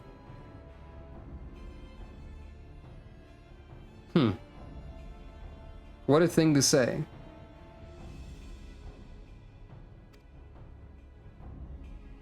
The codes and rules that would bind men are mere illusions. Open your eyes, truly open them, and you shall see a path all your own. Only a fool would waste their life in the struggle of another. Quit spouting nonsense! Nonsense? Perhaps. I am here because of another after all. A Pyahi, who came to me at the height of my debauchery and welcomed me into her devious brotherhood. She guided me to great power, yes, and now I lead others upon the unbound path. Yet truth be told, I have little interest in seeing where it ends. To tear down the world's nations, Ishgard among them, and usher the world into... well, what does it matter? Yet I do derive great pleasure in shaming the Temple Knights, in seeing the snickers and jeers deflate their pompous stride as they walk down the streets. If this artifact can hasten their fall from grace, I believe I shall keep it.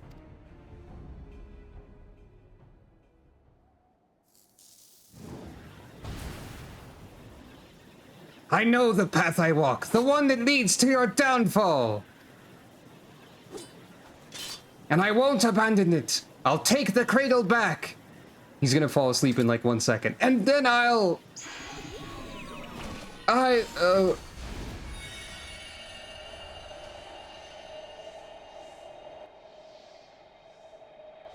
wasn't expecting him to fall asleep because of the cradle, but...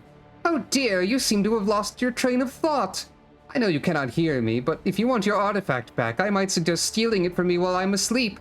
But considering the burden I've just passed to you, that opportunity may not come for some time yet. I don't know why I instinctively add words to text boxes. Why, I feel absolutely transcendent to think the shackles of fatigue weighed so heavily. Alas, it appears the artifact needs its own repose of sorts. No matter, I've learned more than enough to take my next step. See to it that this lot is disposed of. 'Tis the least you can do for the freedom I've given you.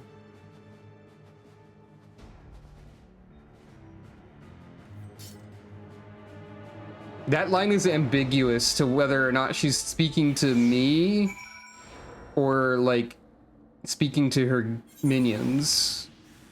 She seems to believe that she's granting people freedom in some way. Kinda.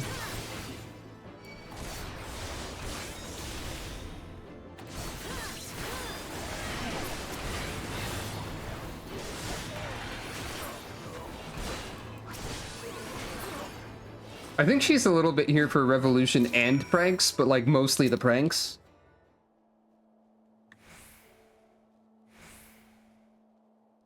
This cast bar for waking him up is like super long. Try as you might to rouse Tentoawa, he seems completely detached from the waking world.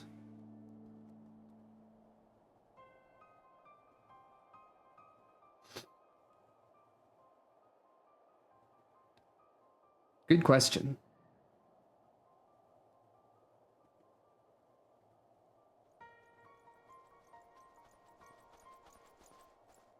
It looks like you've saved us twice today. Thank you. Nod.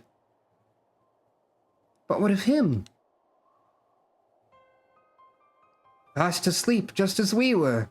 Could this be what Sir Firmalbert was warned us of in his report?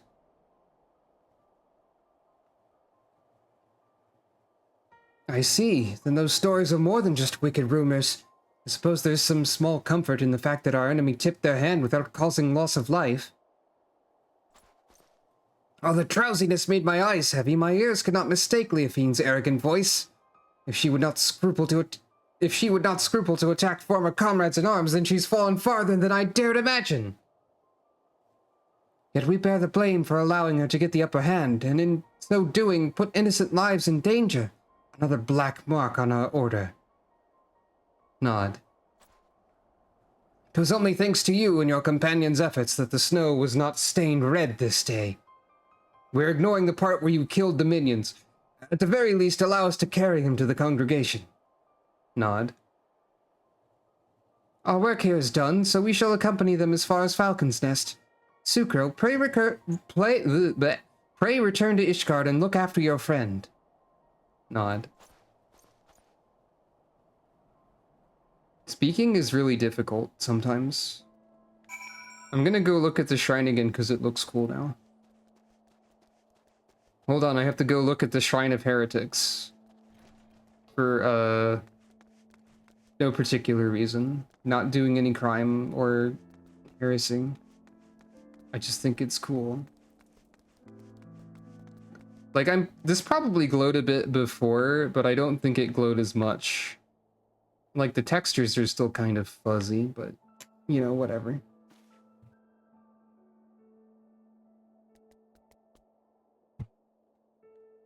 Cool shrine, anyway.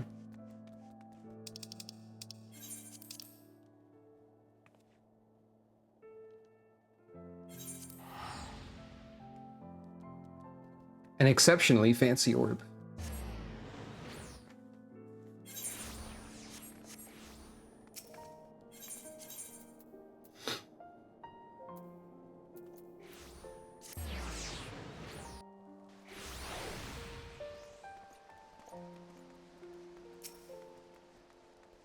Maybe I should put a channel points redeem where if like the stream has been going for too long, it's just people can spam it to tell me to stop and like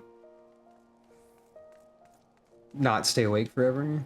Maybe that would be anything. People would spam it immediately though, probably.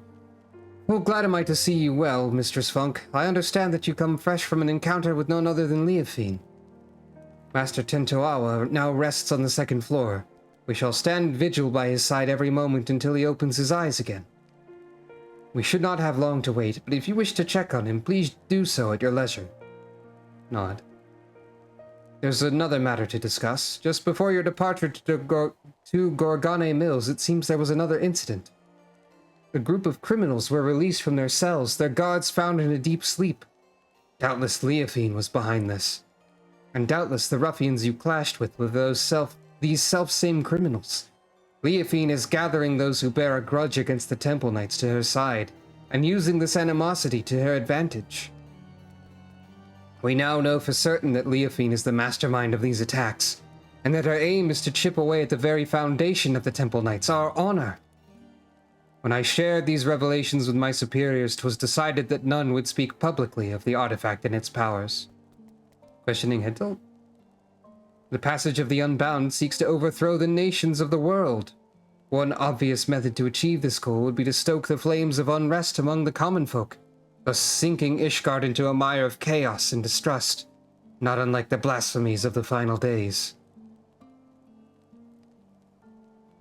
What about the time when we gave the common folk guns? I don't think they liked that either, but you know, it was good. So long as these failures are placed squarely on the shoulders of the Temple Knights, we can avoid from fomenting a more abiding mistrust in the nation's very core. For Ishgard's peace, I would gladly suffer any disgrace. The question remains as to whether we can apprehend Leofine before she tears our reputation to tatters. While Master Tentoawa slumbers, it falls to us to search for clues that might point towards her whereabouts.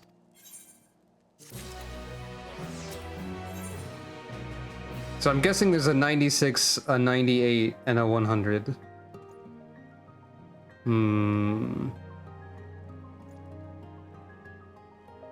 So, I'm gonna be honest, I am actually like weirdly tired. I did say I would start these. I don't know if I can complete the rest of them today. Maybe it's a short stream today.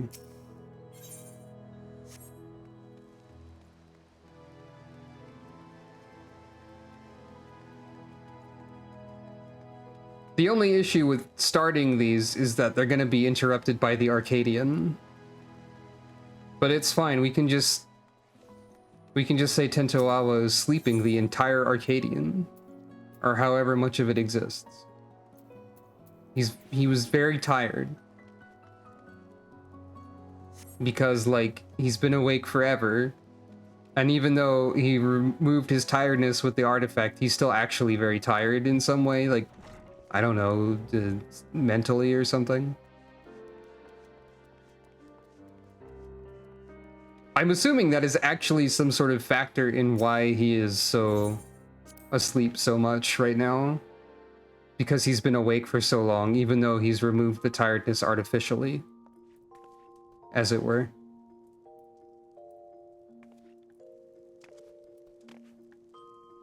Even the textures on the shield are more detailed, I think. Some of them. Oop.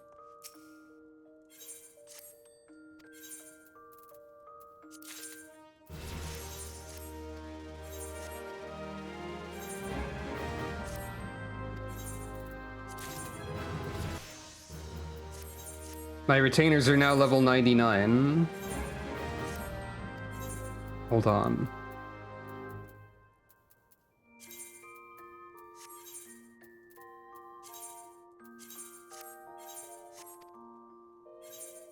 That means I can now equip them with the class gear.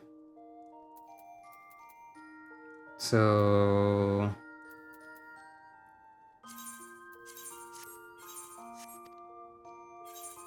which means I have to go gather 4 sets of it.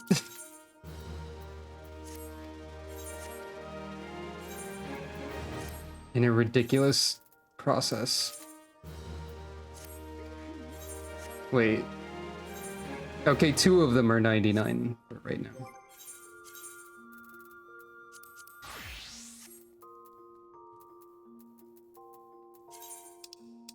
I'll worry about this later, probably, but... Can make my retainers wear a funny outfit, maybe. That one actually makes sense for them, I think.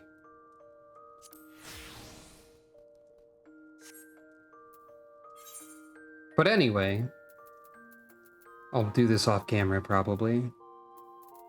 Wait, I don't have another book. Hold on. I'll do most of this off camera. But anyway, I guess this is gonna be a shorter stream today, so... Wait. Oh, that's 89. That makes sense. That's fine. So, thank you all for watching. This has been Final Fantasy XIV. I will figure out how to,